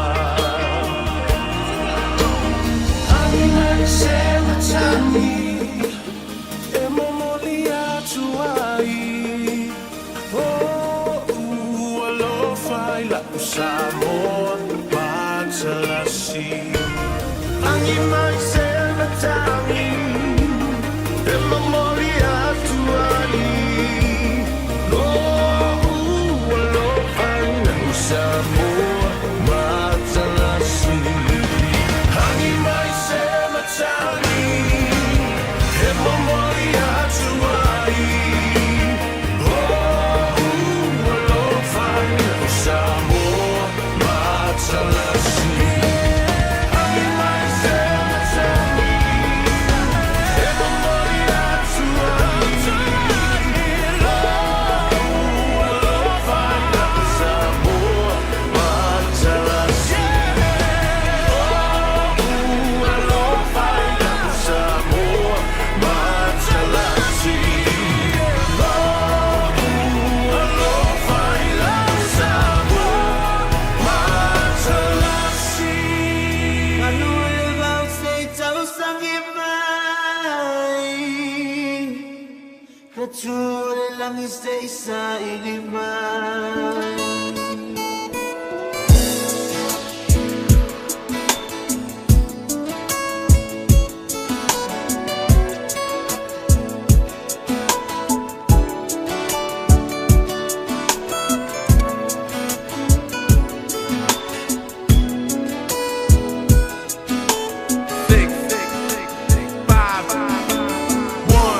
La upele a po fea oe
Small Breezy man DJ 651 i le rifang o le fiafi malpese wa whaikoina la upele e aida was fuluiva midu tubata e nile tu la e fa tali ai pe le tatou so ta inga ma le fionga ya lilo ma yafa mi vai se temi e le o toi mama i le tautua fa wa le ringa le su fonga le tu Radio Samoa tasi lima iva tolu a mo wa me le rifang o le fiafi e oi man yer koksa mosi ai nga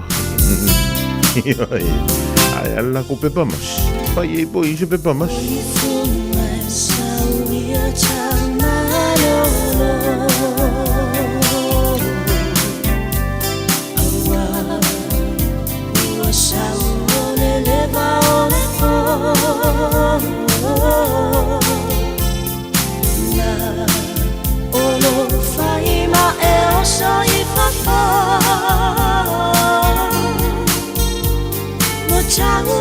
Salo salo hai osio ulocha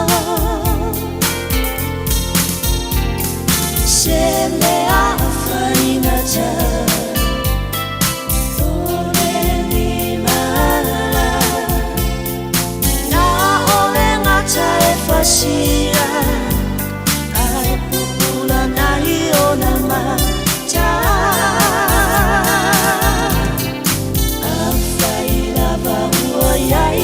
Sejak si janata Se babeta umaya se ifue oe ise la palabra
Sehuo ai whaapupu Nei ave whaasele utu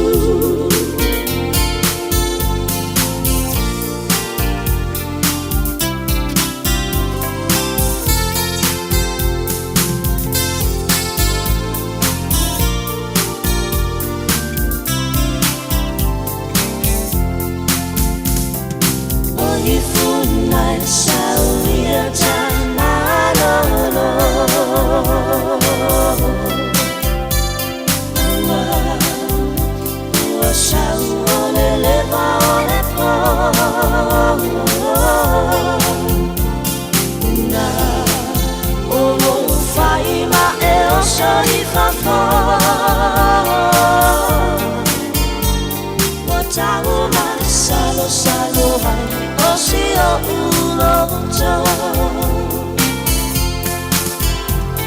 Se me afaina ja Ule ni mala Na ole ngata e fasia Ai kukula na iona mata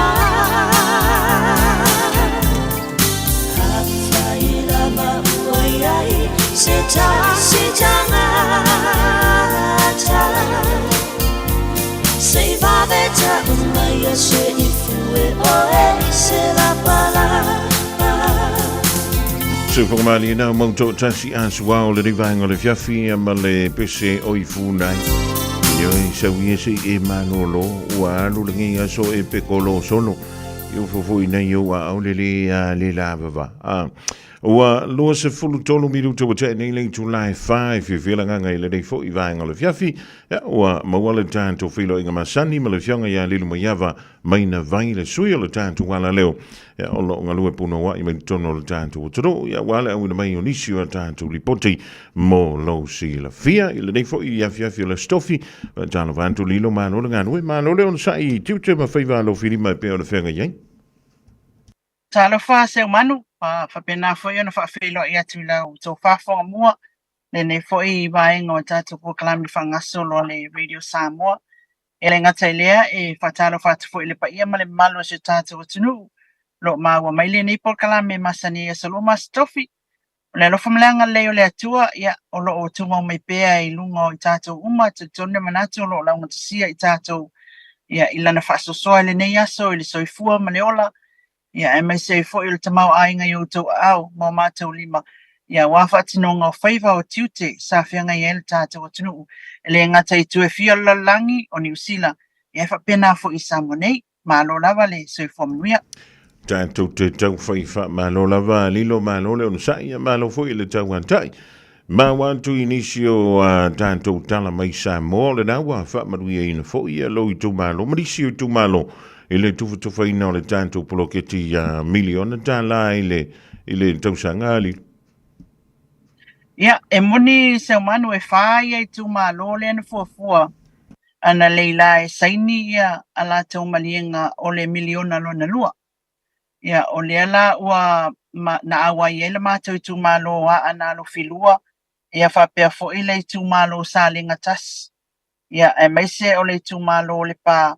Ia male tu malo sanga ngatolu ele I pa awatu ia le tu malo le pa ona olo o fano ia ti sola tu tuangia ia pena le tolu tu malo le sa fatino na le lale saini o malienga ia e famatu mai lo le miliona lo na lua le amata mai se la ono sfruta la mole fa ngalue ina o ofisa ta itasi o tu malo la tu fono fa vai ia o se aso fo e wa amata o le maita wa amata ona I el tulanga fulele wa amata ona masani le whanga ina o tulanga o le whatinonga le miliona.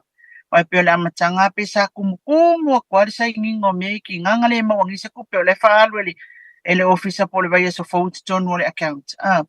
Ia awa ai sa tumutumu atua o le vainga nai le aso. Ia na o le te fono asu I te fono ia ma le lau a fono o le fono whaavai o I tu malo te tas. Ia ai o le tūlanga le lei ma le tāua na mātala noa ma le fionga I le tamaitai minstau o lo fito I tonu ia le tātou poloketi lea whaamatu mai mo poloketi atina e tu malo le fionga mulipola ana Rosa ale mulio. Ia o lana whaailoa ina mai o le tūlanga foi lea seu manu wasuia le taiala I tūlanga wasuia I le taiala mo poloketi. O lea wa au mai sa ole fina ngalo le committee foi lea le steering committee ia whapea foi ma le minister a minister tupe mamatanga luenga o whaatino ina al tātou malo le au ngalue lea wa foi poloketi miliona tala. Ia. E le o toi whaatanga ina I lalo le taiala fau lea watu ina mai nei. Ia tūlanga foi o le fausia I o ni falisa. Ia o le whaafauina o falisa. Ia wa tapu foi le taiala lea le a whaamatu mai. Ia ona toe iaini poloketi e tu ina tu I a inga taitas. Se ivanga na ila tau o matua mana o mi ale feso soani. Ia pe o tamala ia o afoini. Le whaingoa e tātou e vai mama ale le tamau ainga. Ia o le tūlanga nā le wa le au wa whaangata mai ele taiala lea fau. Ia o te ilo le review le sa whai. Le lai awala mai ele taiala lea swinga fau ia le taiala. O lea wa na I mai ele taiala fau lea. Ia tātou poloketi whaito a tele. O community projects. Te ta ingata I pei o poloketi lea le matau I tu malo I moli, solar lights. Ia ma le whamatango fie ala I le awala atu le category fo ie o le turisi.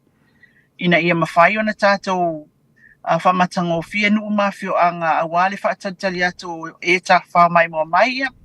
Ma le tātou lava atu nu awa o te iloa o le iwa 10% o le tourism. Ia po le valu 10% fo. Ia o kulisi sa mua. Malanga mai le maliu, malanga mai le whaipoiponga, malanga mai le sauwhai. Malanga mai le mai lo makua markoi inga. Malanga mai le whainga o le asa whanau. Mea umana, palaulawena. Ia o lea e mawai le tupe le tātou atunu I whainga malanga ia. I leo mai whaalu I nei le tupe I whaataunga. Ia mawhio inga. O tusala o le tūlanga tonu alena. Lena lai ona whai e le vaenga lea I le mutanga luenga. Ia le vaenga tonu leo le turisi. Ina ia avea o se mea whailele e sanga whaatosina mai ia tātou turisi ta whamai mo mai Samoa. I le matango fie ma le lelei o tātou nu umawhio anga. Ia ele ngata ilea. Ia e isi tu malo na ova ai e ana po le TV1. Ia le tu malo o le fionga matawheo a reu pena. Ia o lo o manai ai o poloketi foi a community projects. Ia. Tai peila o whalea o ngā tūlanga lua, toi whaaleleia, a wawhanau, ia o whalea o ngā amata, ia whaaleleia foi, a wafoi le iai o le tūlanga foi le leia me whaatinoia o ngā whanau. Ia e la mana isi ala tau poloketi whai whaatas. O tu ainga o e effective, foi lele e tilo atu o lai iai le mea lai o ngā tu lai mai. Ar kulanga foi lele kama whangale se o manu le o tu solfa marma manga tonu ale na. Kama foi lele ngale a mai nge ia pa kumula o form e lak foi mai o ke mga onge o pa moa se fik. Ia fik mo pa moa ia foi mai o ke mga onge o so se lua. Ia onge o waila au. Ia o sa greenhouse. O tu ai ngā mea lana I households. I tangata tai tō tas. O le tu ai ngā poloketi lana e te tawana tuli loa e le committee. Po whaatino. A wā e lua mea iai. A over tools ia le whaiwhako ang. Ia ngā whaimea i o le haere mea la whai ngā whangavau ia. Waku ia kūla ia kui ngale mau mai se kupe whai ele mea ai. O le tūlanga le nā e ono o iai. Mea nā lewa lai ona o te. O mato ai maa nai ama o talia ina langa. O le tūlanga fo ilea le fo ke pese ia uia. E le leile lau masau aku I oe. E ke masau aku e mai lau polo keks. Whaakumo le pepa fo ilea. Ai uma e mako masasau aku ia. Oe ala ke ku mai lau greenhouse fa mai ia. O la au ia o uma o na maa ia o I le wa whai il tonga la awa o I fuala au aina wa lua mako whale whape ngā ke ke leleo. Ia le supply ia. Whainga le kulanga nga. Ai a whai mau ke o koe wha mai. Ia ngā mai ia le whakarikali a kua si a kua mai pā moa e wha si o a koe le whangua Ele au ngala ka manga awa ole isi fo I mau olo amai al matanga luenga ilano ta iala e fesoso ani atul poloketi ate o ele isi vaenga ai tu ilunga oe e tango ifo e faile isi vaenga e ato to ai ele fa tali mai se a ko aku mame al poloketi inga fa ko e mingoile tu sala ole wa sui mai leila o te lole review nga le safai ya lela wa sui mai ya wa pasaina ona faia ni falisa maninga luenga tele ai olo una ia tina e unu tina ela ia pe ole vai fai ole e fale tonu le sua vai e ola na le tua le tai outa e ola e fai time ia e tau ona nga ole ale le polo ke timana ia molna tulang fai e valui tula ile aso e ola itai aina le fape lima itu la e ola ia le nua uta e taula ona faise fofuanga le wa ai ana ia inga o uti sua vai maua se tane vai ia pe fatatia ni si paipa sa ili pole ale mafuanga ia pe longo fo ile sabo water authority la tu te fa manino mai ia tulanga umana poloketi lana lea ia nga matua nga ola li to inga tulanga fo ile leo te mau a inga matua fa le tonu ana mau leo sosani ile ta yana le pe untu ina mai ile mtanga ele e fa manino mai ile fionga le tamaita iminsta tulanga lea te loa langa sa alu le se singa le mato ale mato kom ole tulanga ila ole vaenga fo ile leo le social well-being na fai ile ole fatatianga ina ia mafai ona peso soani atu ile tulanga tau soifua maloloina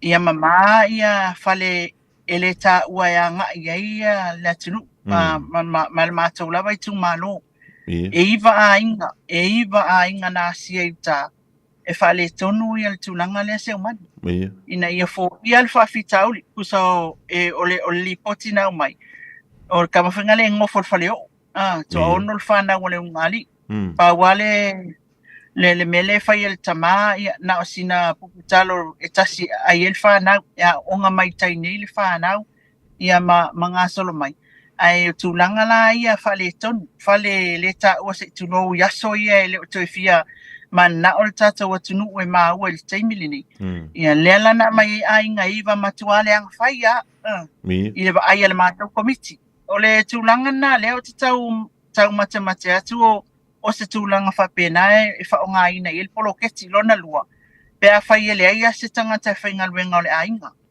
o le tama wa matua ele o te fainga wenga le tama a faina o tinale anga i me melfa na masia na ngalwenga e anga i tau o le fale la no fuai na o le fa le vai ia ele o se fale le lei atotoa e avela ia ele o mena na fa matala mai ama tawele ele pula o poloketi pia e avela ia nai apa manai piliki masisima ia ona fausia ile ina ia mautu se mea ia ngai man no foi awase man ole ba ile va inga wa ile tunanga fo ina le ole a failo ngali mal fana to ono ma tuate init ai no fo fa le mo letas ole isi fo il na tulanga ono tu wild tele fa fitauli i a inga i tulanga fo yo son nga tula fono isa wanga faia matanga ono tulanga fo le wasila fia fo ile soi fanga o tato e anga ia fana tine ia la to potu e faia la to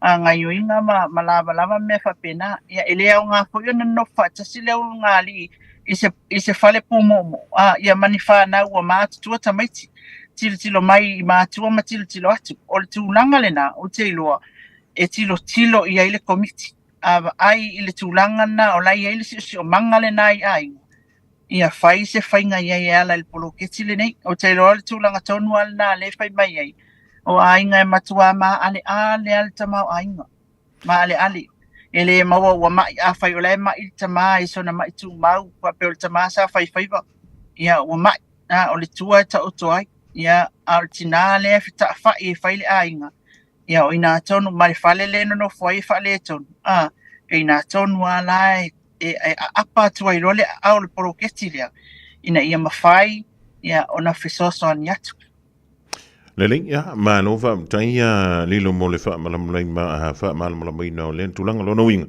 Ina verga ko selingi ko la ke. Tu vai os fo?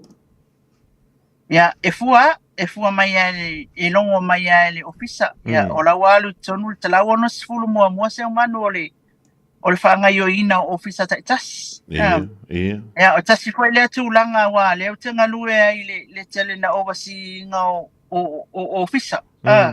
Ile matou foi ofisa ile siaki ina o le attendance book. Ya matilo foi le faunga ina ma le fa so tawina wai. E kulanga foi le mawai no mafioanga ele na ina me ia langa ele na fasta o ta foi e tupu ai. O te iloa la e tupu foi le tele o fioanga. Kama foi le fa mai o le officer kako fong fa vai o e copy uma mai ya ko me o ya faunga lo le printer o le ink ya o fai ya mafia ya nga ya tu ya I tulanga fa pena.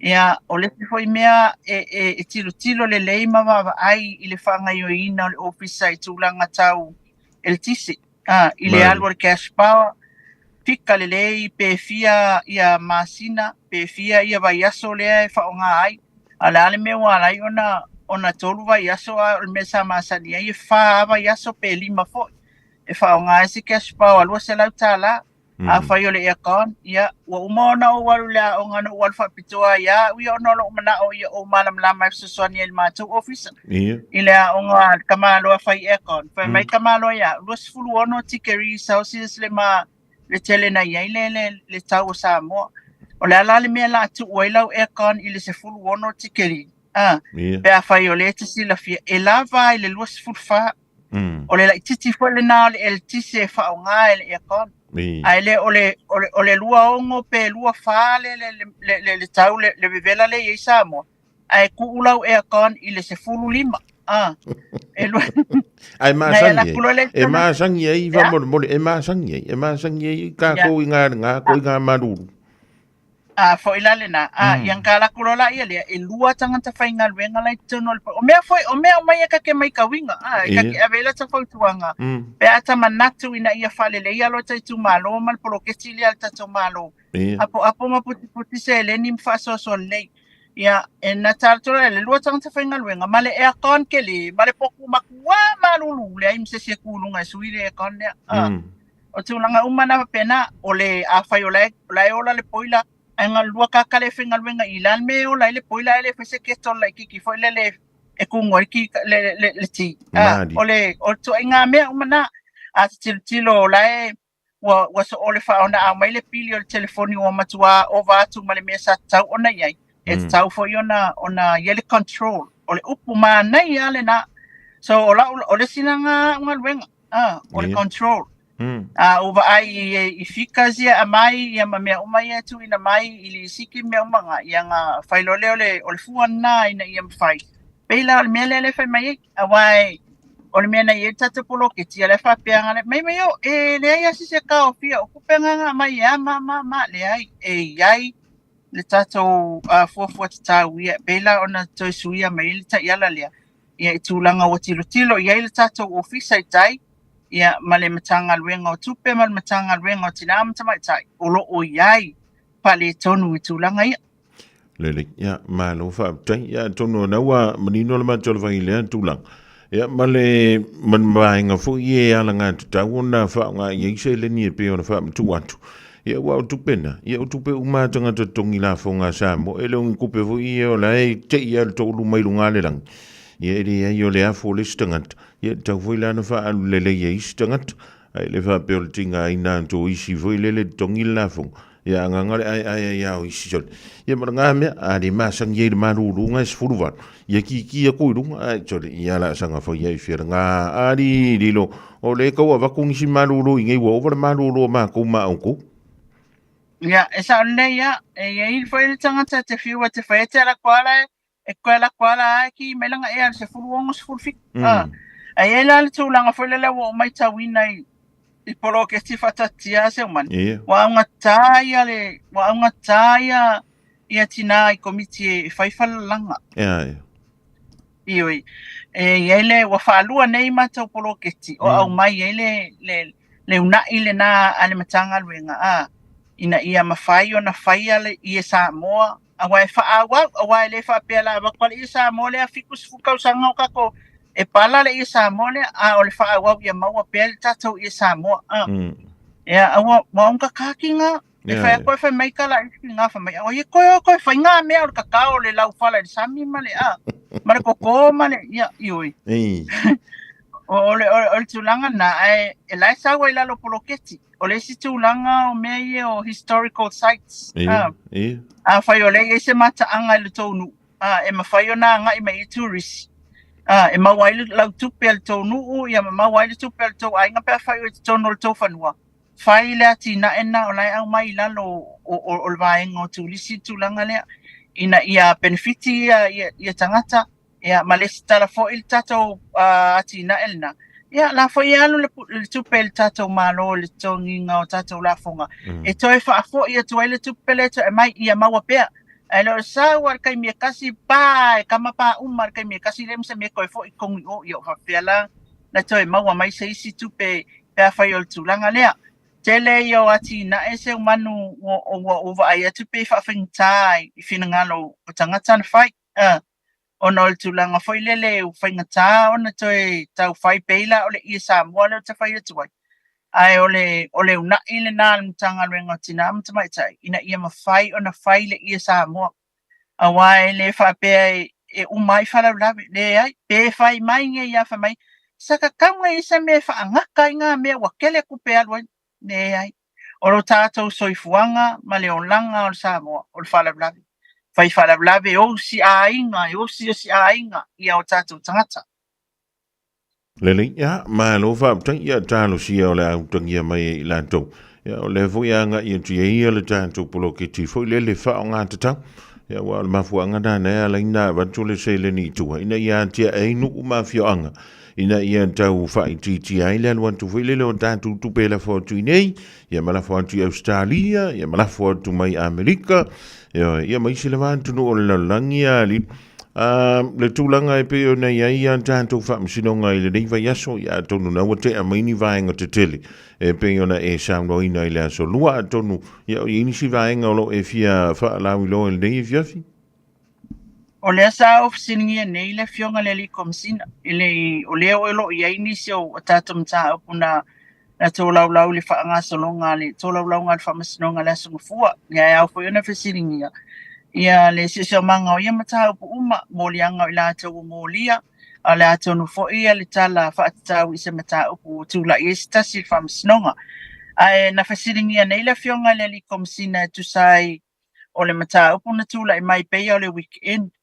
Lea na o lo whapena on ta o toese tina i le mautanga sangase matotua. Ia ona oni manu anga tu ngai na watanga whailo na tō lua e whao o lima e whao ngā ise au penga maai. Ia olo o whapea mai ele itali mai ele fionga ele ali i komsina. Ia ai pei o talana lea ua maa ua fu. Ia o se mata upu tau le ainga. Pa le ainga fu le domestic violence case. Ia ai ono o whaia a whaawau i esu esu e ngā leo i le taimi nei. Ia o le isim tāpu sa o whasiringi ai le fionga le li komsina. O whaisi lewa malo loa aso olo o langona ina pea ia le whasea nisi o le atunu. Ie o la tau so o tanga i nisi o mtāpu sa abatu waitangi i mtanga luenga o leo. Ele i maua mea se talapa o whaatino i ensu esu enga. Ia ai po la fo se lumana i o ia mataupu. Mataupu mua o le eta o maisa i le tangi le fionga i le alimensta i ala aulia le mali e toa. Ia le uatea po la Taivao Schmidt, sa wha o atu le ofisa o leo.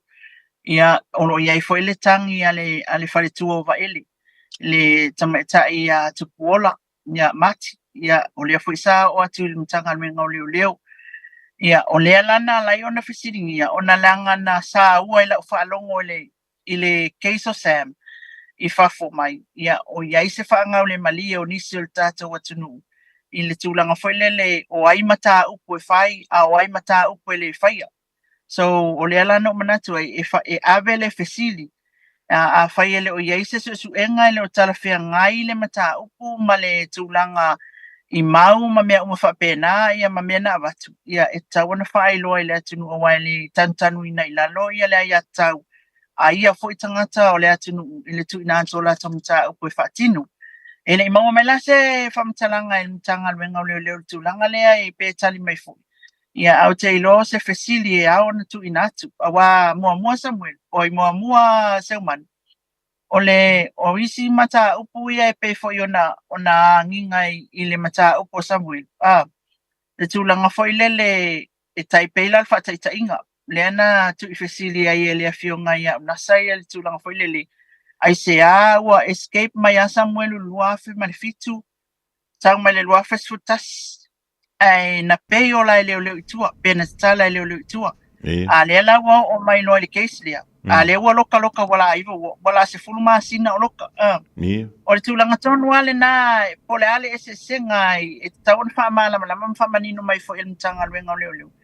Tangi la ia a wai le whaapea e whaanana ina whaapea po le tantanu whaapea ia tangi ia watu inatu. O lea lava e ala langa ia i la tau fo iolo o afia lea ia tau na i la tangata. Ile le whaailoa mai po le ale tūlanga wo ia i la tau suenga. Ia matulanga umwhapena na lailoa o na ofisiningi e lea so. Ia e sawa o nu ue pe fo ia upu sau manu. O te iloa e whailoa mai lava lea li komsina i se teimi fo i. E tu ina atua ia o iai fo ia la tau ngā luenga o whaia manga ioinga. Ia ai o le umile wa whaitalisi lewa. Ia peila o le tūlanga tonu ale nā le nā leo na ofisiningi ia o tātou o sui o le atunu. O le media, o fofonga, o matalinga, o le atunu. Le ala na laiona ofisili. Na o whaalongo lo ama o leo ke whelo alwa i o ke alu kongo le keisa se mai o whaalongo alo i tala na usawa ma loko whapea o la uaro ke whesiri o longo inga le maka upuele o mwhaiona follow up. Ia ioi, nei te o whapea se si le ale whe aua e oi whesiri ngia mea. Ia o tulanga na se man o tātou mō le atunu. Tātou mō tangata o fofonga, o talinga, o mea uma mō le tātou atunu. So e kaulao na tātou whaia le tātou ngā ruenga. Ia, o nisi nā mea tāu le whamasinonga mtanga ruenga o leo. A tonu po le asolua, ia o le amau ato. Nisi ia tātou mtāu, sa ele mtāu po na tu e whai nei le whaiunga. Ia wa lewa tele. Lewa tele mtāu po tāu i le sawanga. Ua maliu le tamaitai, na whaatino iai. O le whaatali le whaiunga o le na whaia ia soltu lafono. Ia peitai wa tau tolo mai ele official whamasinonga le isi lua vai aso. Ia lono winga o le la tātou whaatalitali atu iai. E te ilolwa sa fō.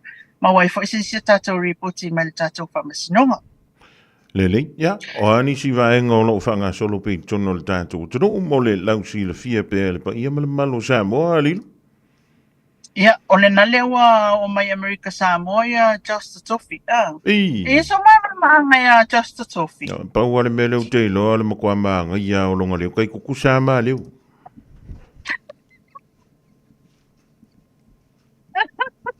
Ia, o lewa o mai Amerika Samoa Just Toffee. Ia wafia mawasaka VIP tickets ia i mea whaingai o whapikoa ia whaingai ia leki o ia whai. Ia langa ele tangila o telefoni. Ai o le asasipol fitu lewa whamoe whai ailana konisiti i nei Samoa. I le whale ta alo fo ile le fōua tātou le iutai tuanai matu. Ia o te iloa o se tūlanga le lei fo ilea le tātou tilo wa pengaonga sawa le YouTube o Pesea Josh. Ia e kaukele o wa aitino iai. Ia maa ngai fo i konseti na ia mwhai ona mai mo ina fo i ia lea foi ali i pese ia awa foi le tātou atunu ui mea tau whaakianga. Le nisi mta apsau man.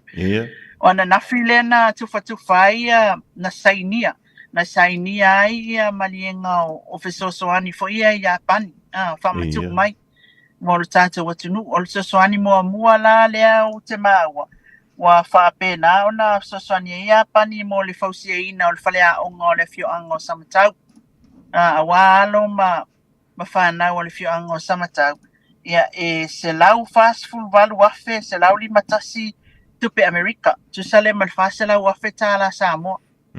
Leo wafe tu soani o le pokalame foi lelea ai whainia pani o le grassroots human security projects. Ia lea olo o anga I mai e lalo kama lea.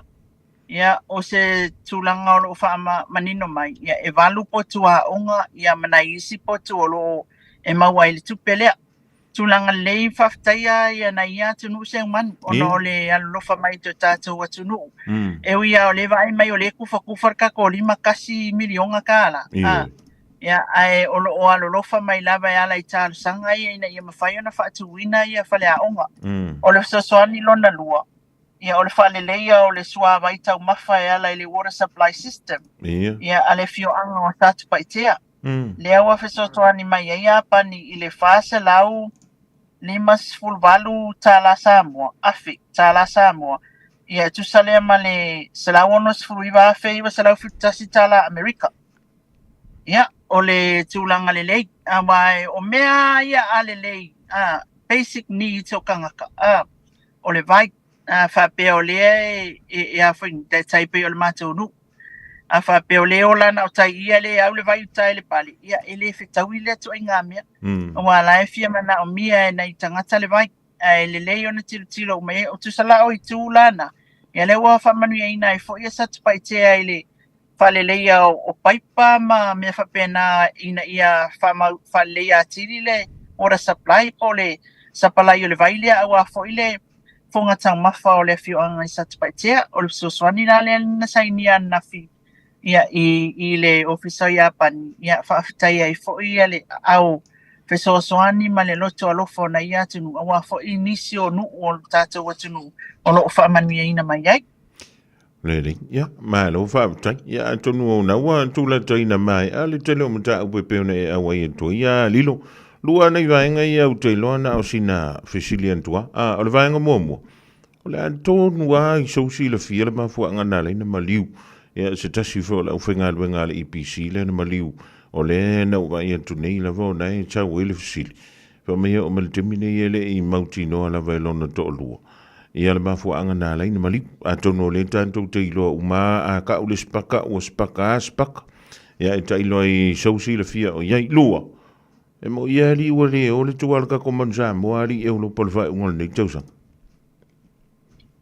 ia o le tamo mua le tua ia o se tūlanga seu manu o se tūlanga e le tai ona mana o mia e tātou tūlanga lea.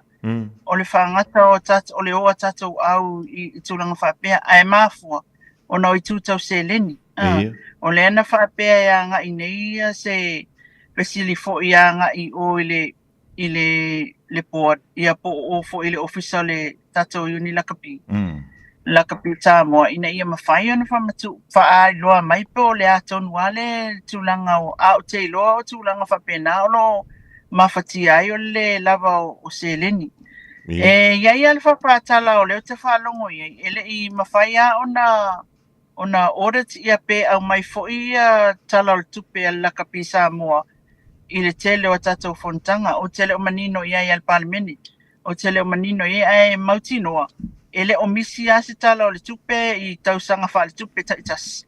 Ia malitu ina atu o le sosoani na ia maua le sosoani o mol tātou Lakapi Samoa. Ia, ai le mawhai ona tala no umi le matau. Langa e mana ia alo tai loa uma o mea uma le mafu ai le leo o se tua.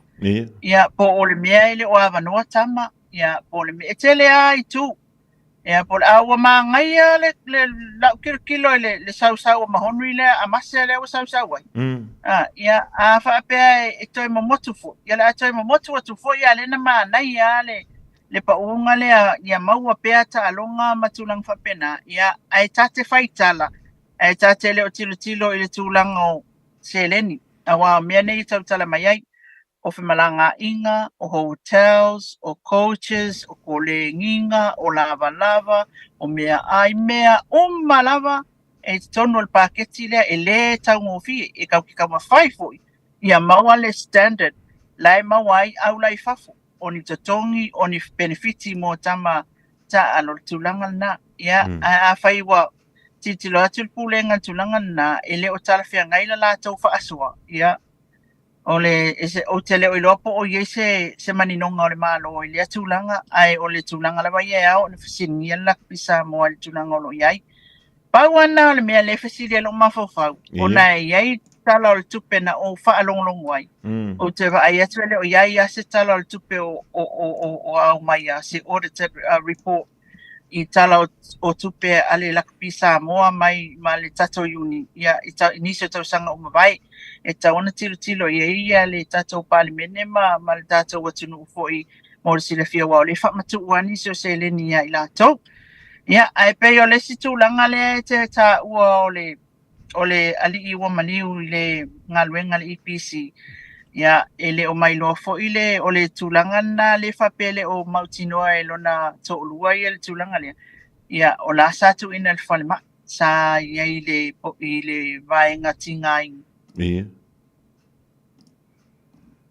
ia e fa ale tonu mai lo mala tan tolen ia on sai ma sei toi tom fa ia tu le fionga ia li lo mai ava io wa umana tali mai ia le afoi ia le World Rugby le mta pule ai mesta so soani io so soani antu ile tatu la capisa mo ia poli uni la capisa mo le fa mai fa matu wa tu tai fia e tau sanga ia a faila o lai si la fia le la capisa mo e matu ante le fa le tonu le tatu se leni pe a no le fainga malanga le fa un tau sanga lo no win ia e matua mo mia lani e tanto sponsors ia ma tua fo e ala na alu tanga te pole company sponsor se au ta alo po I love o laile e tau tala me ia ta o results ia po I unga o ta longa o le mea na e tau tala ia tanto no fonela ma tanto feitau pe fia tanto ta longa le tau sanga ia ta longa ia le mansa mo ni tau sanga ile te ia tau se fu ia e le tai ia mai tau mila o le ta alo sa mo mafiti ile fa unga le vai so nei ia umala ia ta alo le mansa mo mai fo ma tonga o ta longa umaia e fa ile sta longa I fiti fa ile sta longa tanto I nai sa mo ia no to amalanga ile le mansa mo I Canada ia mai Japan o le fa ia sia tanto ta longa o le sil e te le ni tanto tupe mo mai na ia Antonio le tofu anta to malata ai mana ia be amarino mai foi le tali mai o ile tanto la capisa mo po le alto inga te le o so soni le avatu ia wai mai to mai le tanto tu elena le manza mo le au sa mo o le manu sa mo o le taito o fito le manu sa mo ia no want to ila ia le male au to mai tai ia no want to ila ia le ma tanto under 20s le na fa ia foi ia le tam sanga ile tau sanga le rik le nanga I entuai o wangalo ia le tunu le na fai ai o Scotland le na fai ai le tam sanga na le trophy le under 20s ia ai le palasi fola ila lo I tam sanga a fana wa onga ia ai le ia wangi ila lo il menta o le grassroots ia po le tam fai le ja ele ta longa le kapi mai la va ia onga tulanga momo e o ia onga tulanga lua ia atono le to itali mai le fionga ia le mai ava ia lo karango aku le lo le tulanga foile ile tau fa mari longa foile le se le ni ale tanto la capisa mo ia wa le na le mansa mo ia lo itu pele uni la capi o le mansa mo frulima taito o fitu o le awanta mai tai under 20s ia al wifo ila lo le under 18 po le under 17 ia laile ia lo wantu tam sanga tomitia o ngaina ele ia va kuara kupe koi o ile afo ile development fo ile mai ia onga tulanga mo ma onga tulanga ru o longa wing e mai fonga vai ka ilo pe fi se tup ia ka ilo ta ka ngo ku nga fo ile e ka fa so mai ila ka ko miri onga ri ja ilo e so vinanga ole tulanga se manua fai ole o tulanga le nai sen o te loa tulanga fa pena ele o mafai ona lava wa sila fia ia le tulanga o la kapi ele na o sila foi la langia vai ia o ko ia ngai usida o melenga nga kaila o lo yang usida no fa longa we ia los furua fia le test kas kamba ia ole makuale la kiki ala kupe fa yele me that's just All Blacks 15 ya ale me la le esa le te fetala mai me uma awa ale develop lalo whawhialanga le leilu. Ah, Le mawhainga le lei. O le tūlanga tonu ale nao te iloa ia, wa laion whama mulu ia le tatau au ona o le tūlanga tau se leni. Ai o le au te iloa sa whape, ana whape a fio atu ia le fio ngai le. Tai whono nei, tai o le, wa o le pāle isi tū malo sa saini. Ele aila e kofu ia i mako e interview le mea lea. Ona o le tūlanga, o le teimile leile mawai ia le fionga le sunga tula epa. Mari. I le tūlanga whena le whamanino le mai. Ele au ngā whona tātou tala tau mate. Au te iloa e uia i lau tilo e leo kai o le mea whalen tat na wai ia na foi fai ngā malo. Ina ia whaia ia tūlanga fo ia i petpetinga mena. Maua se leni a wale tūlanga la lea i la tinga enga o tālonga. Ia ai tā whatali ia le solua. Lele. A kong pe la i mai singa mangai au. Ia no wanga inga ilole ia i se i whaisitala. Ia po le atonu ale le tūlanga wala. Ia na mafua le tūlanga le seumani. Mali. Ai o le tūlanga le nā o le iai. O le siali i le IPC langa le na motu siali tā whamtaranga.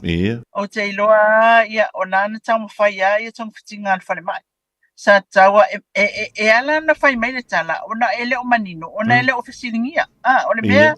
A whai o life support machine lai tu wai. Ia iloa le tūlanga e o ia wā na mātou o whai mātou e tūlanga whapena o le tu o tangata i le masini e whesoasoani ai i tau whaola mai. Ia e tau la o na tiro umai tūna o le ainga e whesilingia mea umai ia. Ai o lea ua maa ua le whamaisenga le fionga le alignment tau ngā luenga tele mati na e le tātou atunu ule tau wha le fionga olo a forfeitiva ai. Ia ona o le tūlanga wo o iai ia le soifua o si tamali fo iwa. Umalo na ola ia ona o le tūlanga o ngā luenga le IPC. Ia ia me fo ie pe mai ona me ngane kape ele lainga ai la afai a fa penganga ngā luenga. Ia le tūlanga le nao le whatamala isi teimi ngā luenga i mea ia. Ia e mau wale soifua o nei o tatu tangata. Ia po o la fo isa whaatino. Wa ia se mea ua. O mafu ai le whaalawe. Ia ai whamaise le ainga. Ia ai maise se tina man whanau. Ia manai o na tua whawhine mauso o mātua. Ia ona o le tūlanga wo o iai. Ai whaaftai tele i lea foi au na le tātou atunuu. Sa ngā pātia wa foi ia ngā luenga whai. Ia mō le manuia o Samoa i lana tautua. Mole anjulanga ngā tele lilo le neivanga le fiafi a tātou mta upu fui o folosia i malai. Ia wale long puia li olpa ia malo le tātou. Turongo ia lo fale tua fa foi siantu pe le malosi. Ia wai ani stemina tau mai tau antu pe tau la vea foi le fulu eu ina le tau langa le malosi o le pefu. Ia le ia lo foi malo ko ngai ale o fale la tai o nai touta. Te loa na e mana ia le angi mai o le savili mai sami. Ia e makua i felesi e tātou. Māti leo na maua le soifua mānono ina. Tai atu lau soifua ma so mātou wala le nawa i sa fau. Tātou toi whailoa i lunga o pēr umangatu ngalo le. Ia mai tātou i Samoa. Ia to anga inua au tō fuala au. Ia o mātou nei New Zealand na tā le longo. Pe tā le taimi inua mātou fuala au. Ia whaapatai a lilo la fo tu tātou lunga me le tātou whailoa inga i le so. O manatua fuala a wafoi. O le malulu o saua le kwa olo le savili ia le tua olo le malo si mai mafa maluman ia o makua ingua fuala o si vaenga foi ngale ia ai mai sana le mai o le ngungu pe o le mai ia ngale o makua kele ngale sa vali e toteli ia ai olo manuia le tata watunu se manu ia a tono le mai atasia ia ilo finangalo i fai unga le tapo kalamel nei fiafi e tātou tālo soifua i le alofa o le atua ina ia mawhai o na tātou toi whailoa i le vai asofau le asolua i lo nanga le lei. Ia, matu fo i se istala mai le tātou atunu. Ai whaaftai tele le tātou atunu mai mua mai. Whaaftai fo i lau tāpua inga Samoa i se tātou atunu ia olo o manuia ai whaiva o Samoa o whianga ia i nei vai tau. Ia manuia tele lau tau no fua ia i nā tunu mamao ia manuenga. Ia mai se fo i o onga le whanau, ia mawha moe nga uma, alo whale atua vai lua tutusa o tātou manuia, tātou whailoa i pēa i lumo le ali ia i tālo sanga. Se o manuia lau tiute whaau au nea fiafi, whailoa i pēa i le lofa le atua, tau whasoifua. Soifua mai ia manuia. Le vionga ia lilo mai ava mai na vai le sui o le tātu wala leo. Peo nei whaafunga antu ia lana tautua mai Samoa. Se iau lia le solua le vai asfou le alofa malanga le o le tua. Ma ua se si whaaboponga o le tātu whaasoa. Ma le vionga ia lilo mai ava mai na vai. E silia ma le se laufala o loa I Samoa e mawhai o na whaanga I le talofa voucher mō whaatanga alu a inga. E le atua lava se 5 milu te lafu antuai mai New Zealand, Australia, Amerika, mai si antunuu. Ai tau nuu I telefoni maolo e whaanga le talofa voucher e whai e le whaatau. E mawhai fui o na tungi e tuai le cash power whaapea le pili o le vai iso o se taimi. Angai loa le www.pacific40.com e lafu ai se talofa voucher mō loa a inga I Samoa. Mō nisi whaamtalanga vala umai le olua tasi o valu tolu lua tolu po le info@pacific40.com. A fio mai I le Lotus Foreign Exchange. Mātou te ofoina tuni tau lele mo le lafoina o tupe I Samoa. Toi le ai se tau e fesuia ai au tupe mai isi atu nuu. Asiasiane I le mātou la po le www.lotusfx.com. Le Lotus Foreign Exchange. Laupa anga whaatuatuaina mo tupe lafo ma le fesuia ina o tupe mai fafo. Talofa Samoa, o lea ua sauni le tui sa mau Manhattan e whaafia tama I do lato waso whaapitoa. Ta pena mai sona la e mo le matu a loa night, le aso whalaile aso tolu se folo au kuso, na o le fasa furu 5 tala le tau. Ta tala le whaitoa ma le a furu 5 le afiafi, au mai tama e whaewa le tui sa mau Manhattan a loa night. A o whaafia le tui sa mau pen, I le Manhattan Function Center, I le iwa whaatasi ai Domina Road I Mount Rushmore. Monisi whamtalanga, wala au mai lis I le Old Watasi, o iwa tasi, o fitu o valvalu. Old Watasi, o iwa tasi, o fitu o valu. Ole tui sa mau brothers. Ua na o le Radio Samoa se furulima iwa toru a mo e tautuaina o e ilangungana fitu aso le vai aso.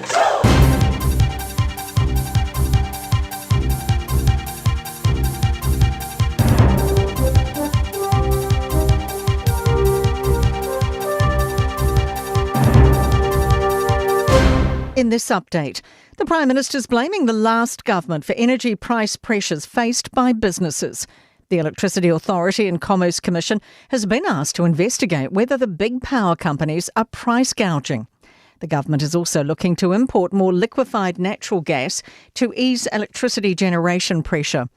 Chris Luxon says Labor failed to think through the long-term consequences of banning oil and gas mining. So we have to make sure that we are rationing gas through this period of time. Think about the boilers that are powering up our schools, our hospitals, our timber mills. The Ministry of Justice has confirmed its final job cut tally, a net reduction of 127, almost all in the ministry's national office.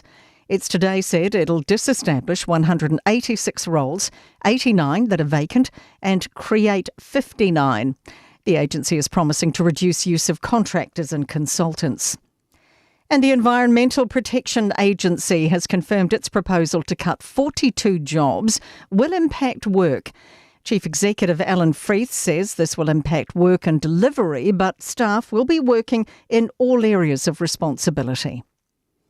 2 astronauts stuck in space for 63 days after problems with Boeing Starliner spacecraft may have to stay 6 more months.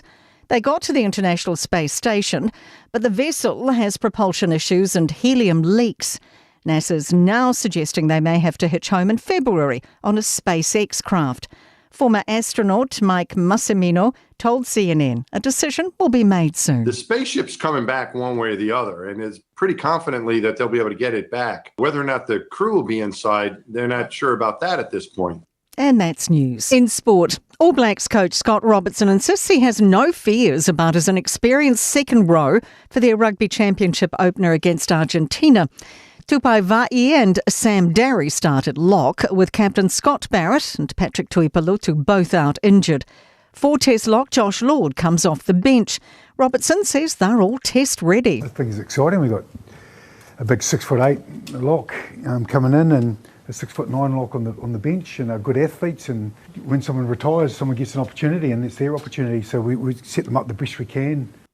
New Broncos recruit Stacey Waka is comfortable being uncomfortable as she prepares for her rugby league debut in the NRLW. The Black Ferns Sevens Olympic gold medalist has been named on the wing for Sunday's game against the Titans. And that's sport. I'm Raylene Ramsey. Ua mawhai ona awina atu le tala o le tau i aso taitasi ona o le lango mai a le Pacific Finance Limited. Telefoni o Valselau fitu whawha lua fitu. Taimi nunga wan tilo was fulu tansi minutu pa tēnei i tūlai lima nau whaafanga malu tātua tunu ses fui whapoponga I tala I vai whanua I le ngana Peritania langa te lea tala I tālonga. As vegane se reporti o le tala le tau maila ofisa vai tau I nei au kilani mo le awhiawhimel pōna nei whamel reporti I nei timunga o le atu mai le awhiawhimel pōna nei sa vili angi malosi mai le tū ia I ma tū ia o na lima tū le tū sifo le pō ana nei. Se furu lima ti kiri le vela molunga le so o le maalu le pōna nei e fitu ti kiri ma engo tōna la ele tōna se fulu fitu minute e tōna tāle tū la e ono le awhiawhi ana nei. Ona so tau pe a aulia ia I le alofa tu no le tunga family reporti a wo fo ile so tau tele lava ti munga ia mai le vava o tau se o tu ile fiafa mal pole so tau tele lava le tu isi sifo o kilani sibila ngi mele tu iso te sifo se fulu lima ti ki really velo mulunga le so tau fitu ti ki really malu le po ma eu so la ile fulu minute I tele tu la fitu ile vava o tau e fa talo fa tu I ainga mawolo fa tasi mene il tatu por club nei fu vanga le fiafi malo lava lo sai malo fo il tau anta ile nei fu iaso ia svengene se reporti o le tala le tau ia mai le ofisa vai tau I nai Samoa winga le tau o civile fe lolo le malo si le tua o lo civile mai saute I sasae o lo ufitia pe Samoa ia mai a fe ile atunu ia mana timu inisio taimi ia mo le pona nei le tatu atunu e ufitia svanga o le langi e au mana timu e yai e fa solo ina malu mai le po ana nei so lunga se fulu valu ti ki really velo malunga le soina le tanto tunu al malu le pona nei fai le vasina malu lu lunga se fulu maritasi ti ki really malu le pona nei I Samoa ya termine I Samoa no ua se fulu tolu minute o te neli tula e ono o le fiafi le se fulu tolu minute o te neli tula le lima le fiafi nei Aotearoa o se venga na se reporti o le tala o le tau ya bailo visa vai tau ni au kilani mana I Samoa. Well, lo le tautua le Pacific Finance ino do ngā tupe mo so se wha moe e pe o maliu wha ai puiponga a so wha nau whai ngā malolonga ma so se wha lewelawe. Ai muisa le toi fui ato wha nau I le aonga. A palai nei loi le pacificfinance.co.nz be wala au le ovalu se lau fitu wha lua fitu. E talo sanga sau no ngā tupe I le vau le lima se lau ma le lua se fulu a whai tala. E lua miru te whatali e lau tau sanga online. Ai tasi le tula e whatali e se tali. E ia inga wha abitoa. Walau lo le Pacific Finance Limited I le ovalu se lau fitu wha lua fitu. Ovalu se lau fitu wha lua fitu. Nalo fa Samoa. Wa ule nei o kasu ti alu. A wale sui ale ngila wa ule kio. A eva mai ina se fulu lima iwa kolu. Amo Radio Samoa. Vevela a. Ia e monia vivela lo wa matana malulu mai fo ile afia svengene se reporti wala tele no wala le Radio Samoa se fulu lima iva tolu a mo ile state highway 1 matua ipisi lavalo malanga mai nei sente se on tu ile tu ima tu e lima se fulu maleono minute ia le umilo finga malanga tu tite lava o tu ile tu la lo tu malanga mai nei I ma tu I North Shore nei I sente le state highway 1 level nei fast food ma fitu minute le umi o lau finga malanga ia le state highway 20 ia lo malanga mai nei I sente si o tu le tu sifo fast food minute le umi o finga malanga ia lo tu malanga mai na I sifo I nei I sente ia fast food ma 5 minute le umi o le finga malanga Helensville nearly state highway 16 CEO mai nearly city ia tu titi lava o tu le tu la fast food ma 5 minute le umi o le finga malanga ia o lo tu fo ia tu nearly city si o tu Helensville ia fa popo 5 minute limas food ma 2 minute le umi o la finga malanga fai le mulo Samuel atinu pele malo lavlo no sai malo fo ile tawa ta ile nei fo yaso ma tu pele tanto tu la fono ia e fa tanga lavlo tu tilo ai fa salo fa sila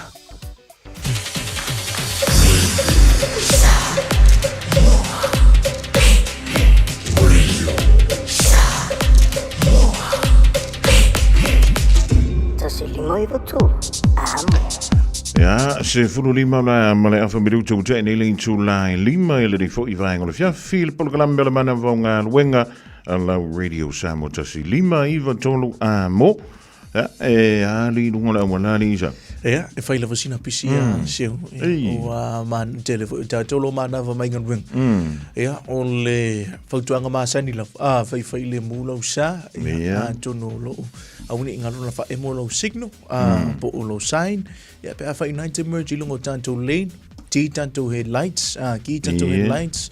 Ya, mafai le tanto fuspa nei te ua mau sis ticket ai le o to weekend le fatua ma ta foi ma sineno augusto. Ya, le na ya ma wone ngalo tanto Jovanga lo fai le timini o Jovanga ya na le mai ya na lo vidi mai ya wo mona vidi mai ya wanda warangi ko vidi mai ba ko vidi mai o vidi ya le ele tu leva no isi tashi ase me tawo ele ma fai na ngalo ele lua va ma lo tama tashi ele me tawo ya le so anta ya le ole a fa ilo anto ipo yo tu le na manu malo tanto failo lo se lo tala ni sila la foi Samoa ali sa yo a foi yo mo wa la lo se lo mal something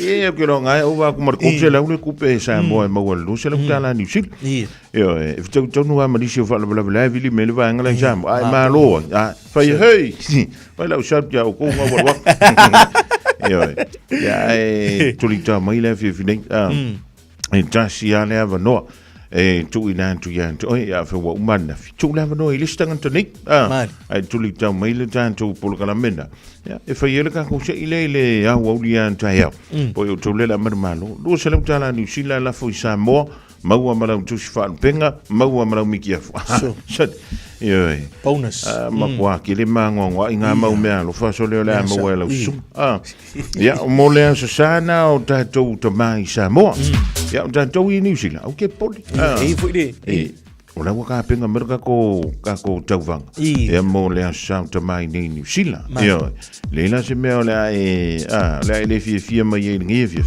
ke wo so mo so ma ya le ai se so songia ya mo ma música mo le bana vonga wenga le diva nga le fiasi so tu al radio Samoa tasilima i tolu amo yo tu ka ke mai ai so pike ja alle menda ele le lo va ma le stanga tu ai a fa le se pike is no for the pool e kanga le smile la sa le ke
Talana imaya losa ilo uafanga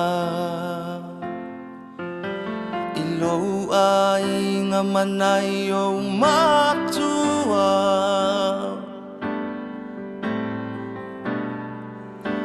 manai tuangane awa olei oi mata na lolo lavatinga I mata o le whea ngainga E pola pola whatuati le mati matinga A o tala mea whaaso loi papa sao se unga Sao se unga Ua ola le mangalafu le lofa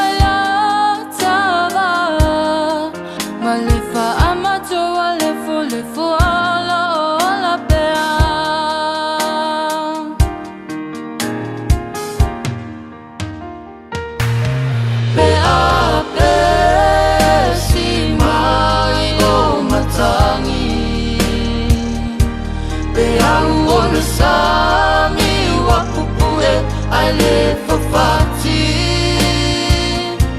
le va'a o mala ia tatanu I o tala wa malia le alofa wa masofa o urangona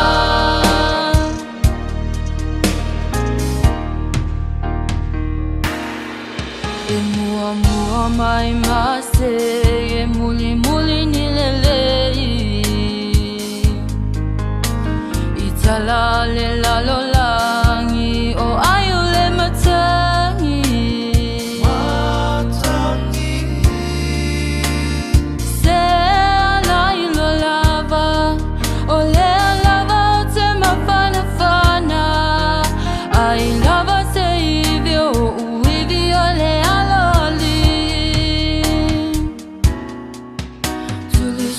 Ta ua ai ne I tutu I le tai I tangi sia I le po Masauti o le po ngai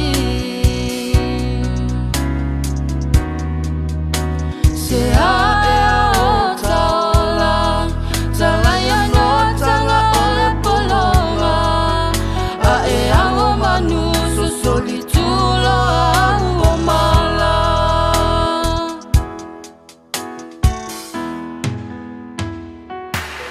Pe a pesi mai o matangi Pe au o le sami wa pupue ai le fafati Le va'a o mala ia tatanu I o tala Wa malia le alofa Ua masofa o ulangona He a besi mai o matangi He au o le sami wa pupue ai le fafati Le va'a o mala ia tatanu I o tala Wa malia le alofa Ua masofa o ulangona Wa malia le alofa Ua masofa o ulangona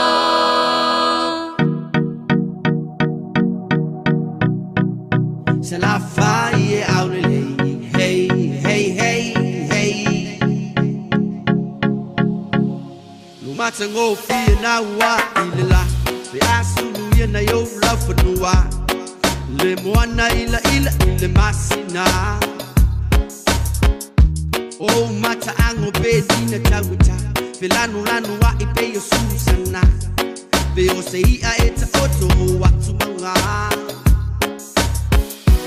Fire tele tonu yo winga mana suma tama futa Hotele pipelo ya te oi ole la fa su e yo tua oila umasima o te mautino a ua misia oia o lea ma we papa sa tau Eva mai le lala le alo mutulea la fa yo lo mutele lava lea va le le alo fo ile ea e ma fo ile fuli malesea Eva mai le lala le alo mutulea la fa yo lo mutele lava lea va le le alo fo ile ea e ma fo ile fuli malesea hey hey hey hey se la fa ye aurele hey hey hey no malau wanganu lo tu mau be fava mau e malu lava ono yesu fa amole mole fai ma vai su le ai si tasi polinga mata e pele lava oilo fatu fai uangalo ya oile alo fa male lo tu mau lalo sau fo ila sau fa ima io se fai le alofi amatai ole nu fa long ole le se fai mai o se upu if mai le la le alof mutulea la fai lo mutele la valea va le alof fo ile ea e ma fo ile fuli malesea if mai le la le alof mutulea la fai lo mutele la valea va le alof fo ile ea ile puli malesea hey hey hey hey se la faie aurele hey hey hey hey oh se ngofo mai ai lalo malola mai le kipi ai awe ke ka alo o ka meki o mo kele mena ku mul fa alo malo mo lalo ai afai ai esasi nginga la ka ko fai ku fafu vai mai o pule o uma vai ko fia ia le fue mar ko o lau ngai ko si ai nga mo mai fongo o malu mo pa ia e fa me melo ia le loko ka ko pala me fa so sa ko la fai mer ko o nga fui fa sale le anga la ko pule le nga wa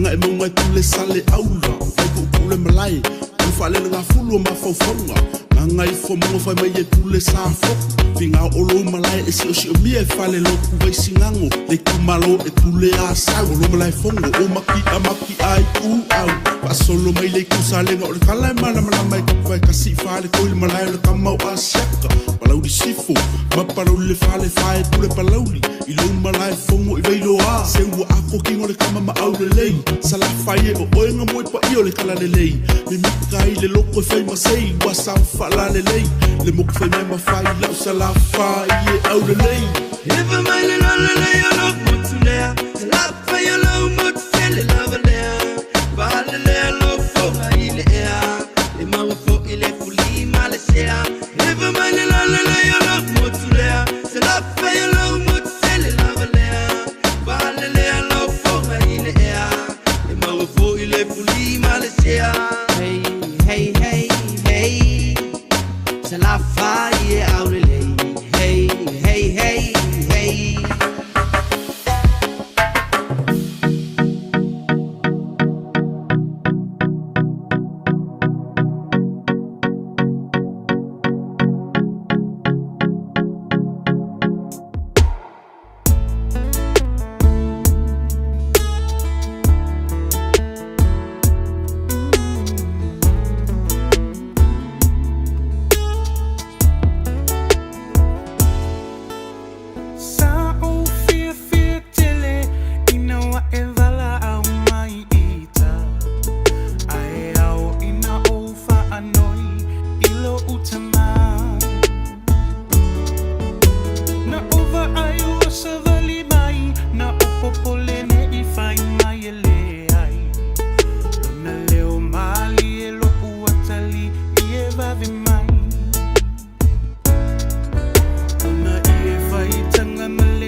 Yo e lue mai o lue atu loi le tau fale ma le tau tu antusi. Ari sa. Ora le me ke ye. Mai do tu atusi te use se ona ta GPS. E ta tu atusi. Ke le vole me ke fuar ka vale si ko inga ngai ke a ke fuar ko. Ai kango foi ka use se ir ko ko. Ele makwa ko gianga. Kiri ko wole liana fa bena. Ya ole vivi ne ole la to tala to janto le ngali sa kwa ma wole no en to la ma yai. Ya ma ta ma ta si se me ari sa. Ka si se me jama tu ai lu jama. Polo tu a fo. La pro ko me la wanga lo ya. Ia lango o ka maruru ma ngalo me tolu fitu tansi lima ivo tolu samwe tolu fitu tansi lima ivo tolu numero te vilma yimana il pisima tanto la inasio. Ia dalo fo valau. Alo fa malo se foi já com malo se foi como ia o pa seu meu. Ia. Rangi makop. Ia o ile são no? Solomona. Solomona so fa fai fo mole lava. Le ai. Solomona le ai. La ulu. Oi, Solomona la ulu. Sa Solomona la ulu. Le Solomona ia o le asimenta ua e te mana tua ia no tama. Kasia. Pe kau ke le o ia va kuia. Kere kongi de kupe, Sam. Se o winga ma lienga se mango. Ole me le kufa. Ole kufa. Ia. Ole kala ko inga ele ilong malanga pe ale kufa. Ia ele ilong inga pe ale kufa. Ia pela ke ngo fa mo ma fo ia lang kala nga ku ngai fai. Ia. Ma ia ke o mai ai lo yo ni ke mi ke upe ala nga ia le fo wo lai fo api wo yang ai nga malanga mai sa mo ia ka ke lo ale ka fia ai lo malanga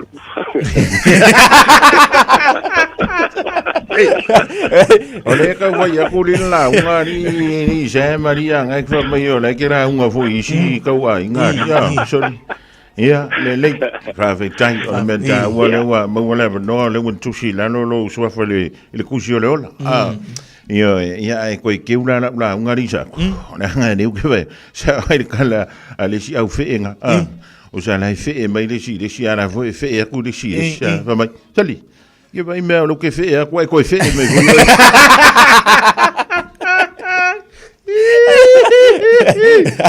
Io manaya o le tufa mali kwa le famile kalar kus e sili le manguia o e sili le manguia oi o tatu ye tu wari loai o se pa so ngare sili le manguia o le sili le manguia o le na te fo wai na lo le na te maua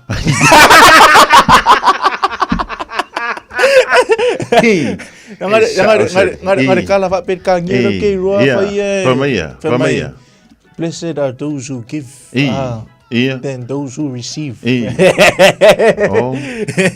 liki ore ko ki liki o fa par liki o remix la uma mai sko inga o samuel wari ore ya kada ngara fe mai ka vara kikira fe ore fuke fe kwa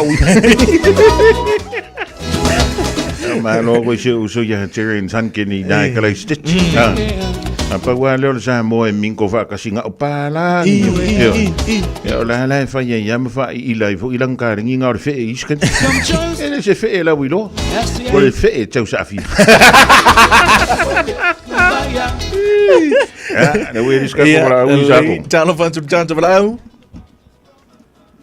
talo fa pe ia ko ia ko ia tu antu lista tu fa no lista tu le si tanto to ia talo fa blau talo fa itako so fu manuia e no fionga tapa suafa fai fu mole pa pele fionga ya eu po ngambua ma no so fu oi vole suafa o pio le ngo te fongi pio oi for fai u pio mun pola le manolo ai mas ia o le ka uso leo Talofa pio. Le sunga ia mulipola. Taua leo le mulipola e kau fio lolo langa pelo le kongo au kina. O fia le nganga lo fa lo ngakule. Si funga le fionga mulipola, so ifo manguia mulipola. Ke masalo. Ke masalo ai kai kukusa la pepelo. Ia ma mulipola wing.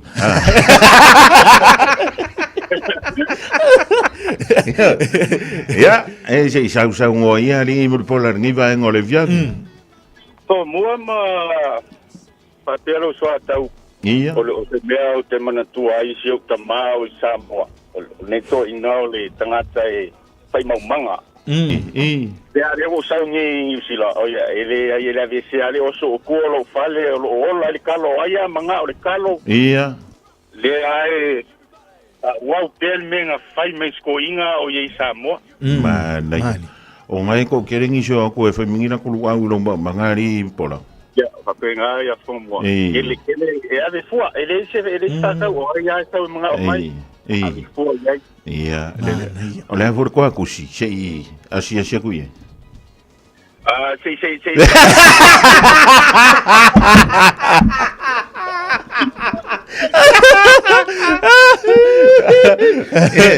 Vai, awe ke fai se mere fia mamia, o eri pola. Tai uso, alo vantu, manuia le nei via fiore maka kia.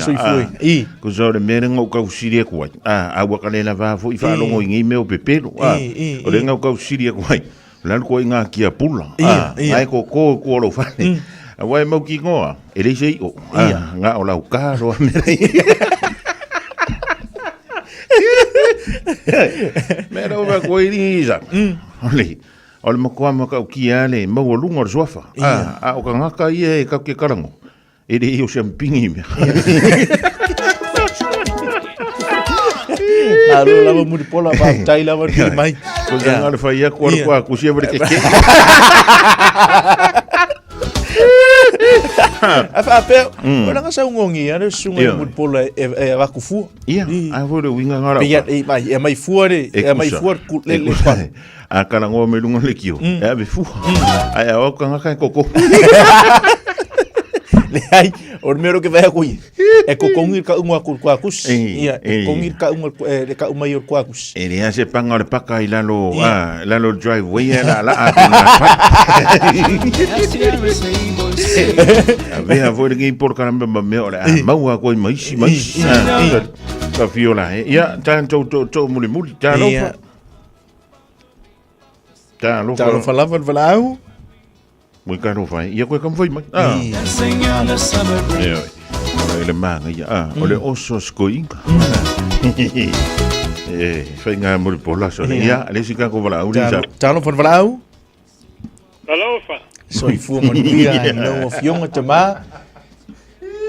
Tapa de swafa. Ole king. Oi, talo fa vai. Wa ke aro le fia ia isa ko riva.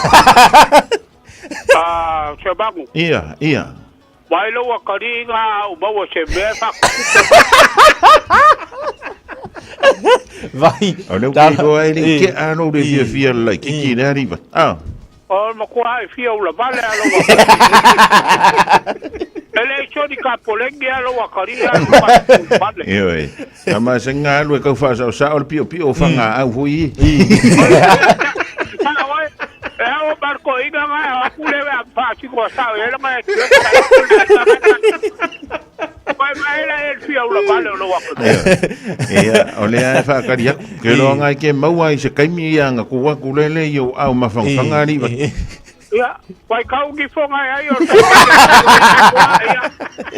O pique ko ina. Ia, le ato no na inte me tu lo ma tanga masto ina vai. O si o kaba o bali o ri ai de vai na galo. Le fai galo lo polo o kaba. Au mai o pa ai skabik. Ia. A fatira o kabik ka ku fala ko fatira o kaba. Ia. Aku la ia ko ia balo ba ku ka ku lo kaba. Ko ba kaba kiki la ele ga u ba ku fatira o wakari. Ia. Ape bai ia lo kaba ga u le mai ga awala kula el balai ho ele o la pa poco o kaba. Ia. O que fa lo ko fa ka kaba. Hey. Kako kape o sau king water. E whae goa o king water. King water. Kawakura e wa karinga o king water mi e le wai wa. Ia, le, o le la ua, me sini ala ua whalongo mai le ri ya, ai va te le vala mai alo fat ma na tua u fora usa ole upu ole to ina ya vai pu ar ngevia so me nga yer king water au fa sa mo ina le upuna ole tupu ole fui vai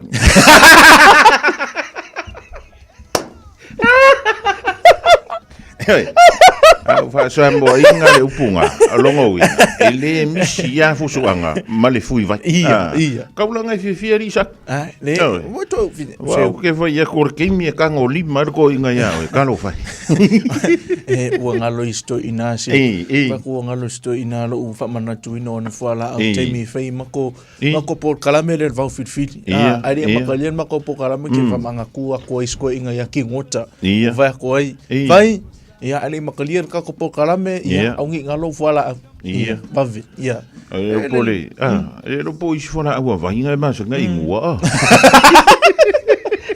ka manga ngai mongo lo ka ia le na e fa tangian tu ya Solomona pe foi pio ia mal ka malo king ota ia ko ava sa mor king ota fui vai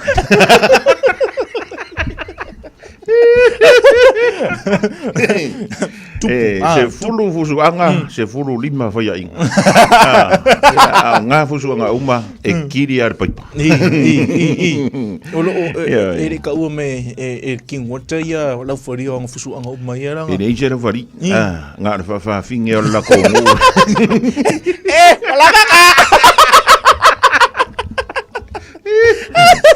e mala lele ia Bernie i le vale ia e fai kekela wa e uinga fa le kongo a or ko inga a olanga ave fe a wo Bernie ke ia la wa e fe wa ia ko free market ki so ai poki mai ko o Bernie Janto por kalambena ile ni va ngole fio le ko mo la ko ya eri po anga ngiri sa na se manu ya o le po nani ona to se to tala to lta to leina e to e sa e fai mai ma tala mai ni me tau e te mana tu e fo isi o ya te ma ia mana ia ona por kala mel po nani ia ole tanto por kala na se una ita to si silanga ma fa alinga au ni ngalo sa moe ia le fa mana tu ina foi man le fa manuanga fo yo sui fo mas fa na tanto por kala na fiaf e pia fai lo yeni so tanto ainga wo me masani lo fa mana tu neila to sui fu mas fa na wa se ia le ia ma lo fa tahia antono le a telemano no inisi mautal ole anto foi le via na ni to fa singa malo tanto tu man ia le ole wa fia le won to fitu mala fa miru ton tale le tu la ono tale ono fa fonga tun malo tanto tu no sis foi fo poponga ia itala e vai fonua le ngana Britania fa pia fo itala I talunga. Malolele, I'm Kato, Pratma Mo 4 and nurse. When heart disease takes one of us, the effects are felt far and wide. That's why nursing is important to me, so I can stand strong and support our community in living happy, healthy lives. If we all do this, we can keep our hearts strong for this generation and the next. Stand strong for your friends, family, and community. Check your heart strength at heartfoundation.org.nz/standstrong. Talofa Samoa, o Atishna Ryan, o le Licensed Immigration Advisor mo le Auckland South Immigration Consultants. E visosoani mo so se tu ai ngā visa e malanga mai e New Zealand po Australia. Telefoni mai nei loa I le o valu o tasi no valu fa fitulua. Po le olua tasi no valu fitulua tolu o. E le vā o le sifuru iwa ma le fa se furu o tausanga, ma e ngaluenga faufalu. Le stala nei loa I le Oceania Career Academy e whaia vasenga I a fiafi e le eise tutongi, ai ia inga whapitoa. Tanga ia nei le OCA.NZ mo nisi whamtalanga.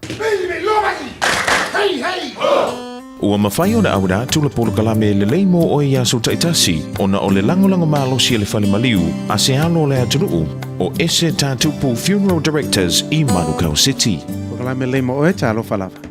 O le tele o loa ua tātu wha atawina ua uma o na iaio na aso wha atapula aina e o ngā ai. e te aloa le aso ua tusia e o ngai. Ona uma lea o lona o ngā. O le tele o mea tau mawha e na o le ono masina le umi e te tau ai o na whata atia i tono o pusa isa. O le mofu anga lea e te lei aluatu e whata se ta vale. E tu mai le warranty pe ono masina po le tau sanga.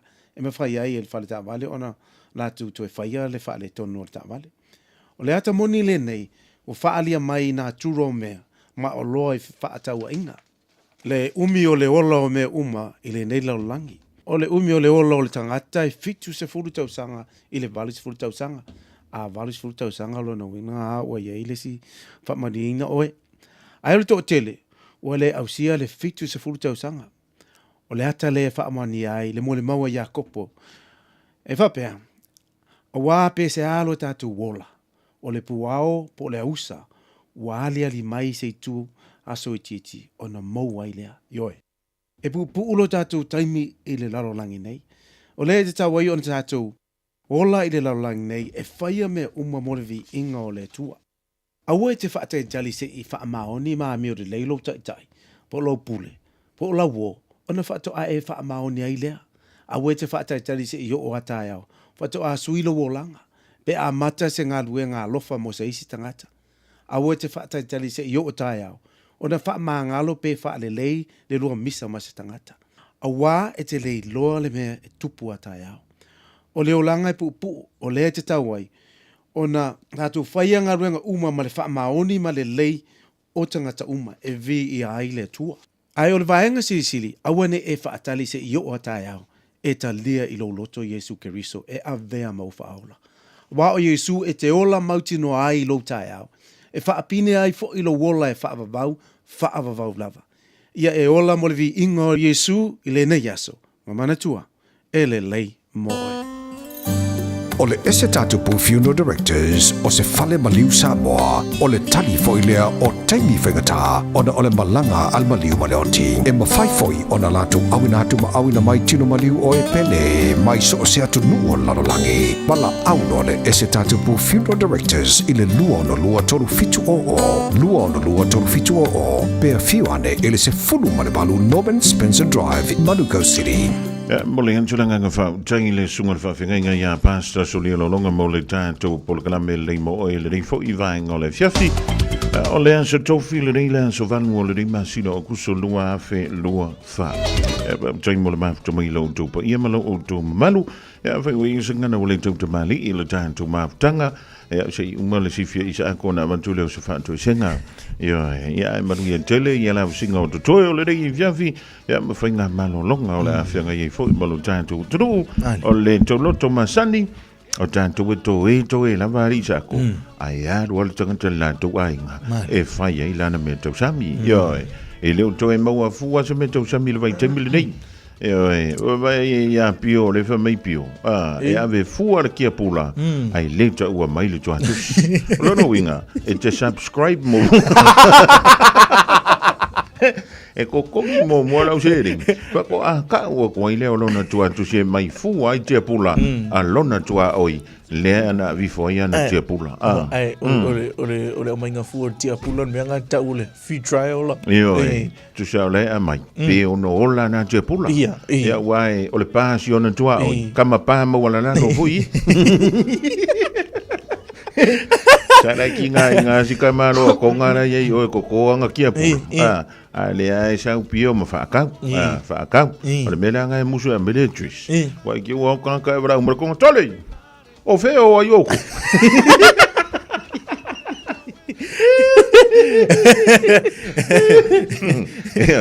ai fia si la fia le la ko wa ko bengo foi ia pio manrewa ande so e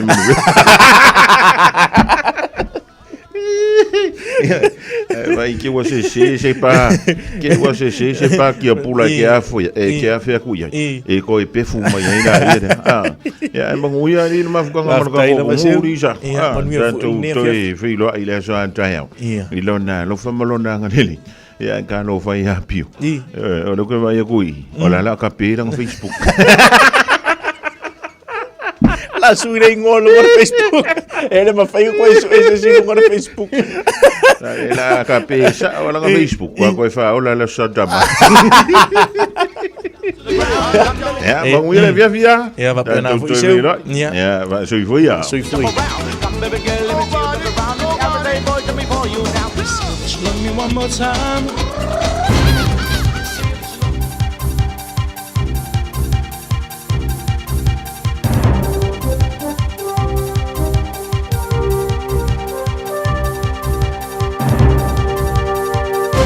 In this update, the Energy Minister says rising power costs is because of low supply.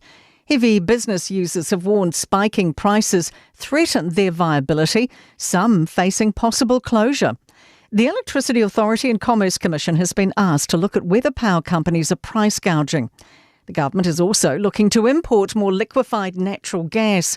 Simeon Brown says the last government's ban on gas exploration was detrimental. The key message is that we have a shortage of energy, and that is what is driving the situation. The government standing by the data it used to justify overhauling maths teaching a year earlier than planned. It said only 22% of Year 8 students are ready for high school. But that figure was measured against a new curriculum students aren't yet being taught. Aotearoa Educators Collective says nearly 42% are at the right level.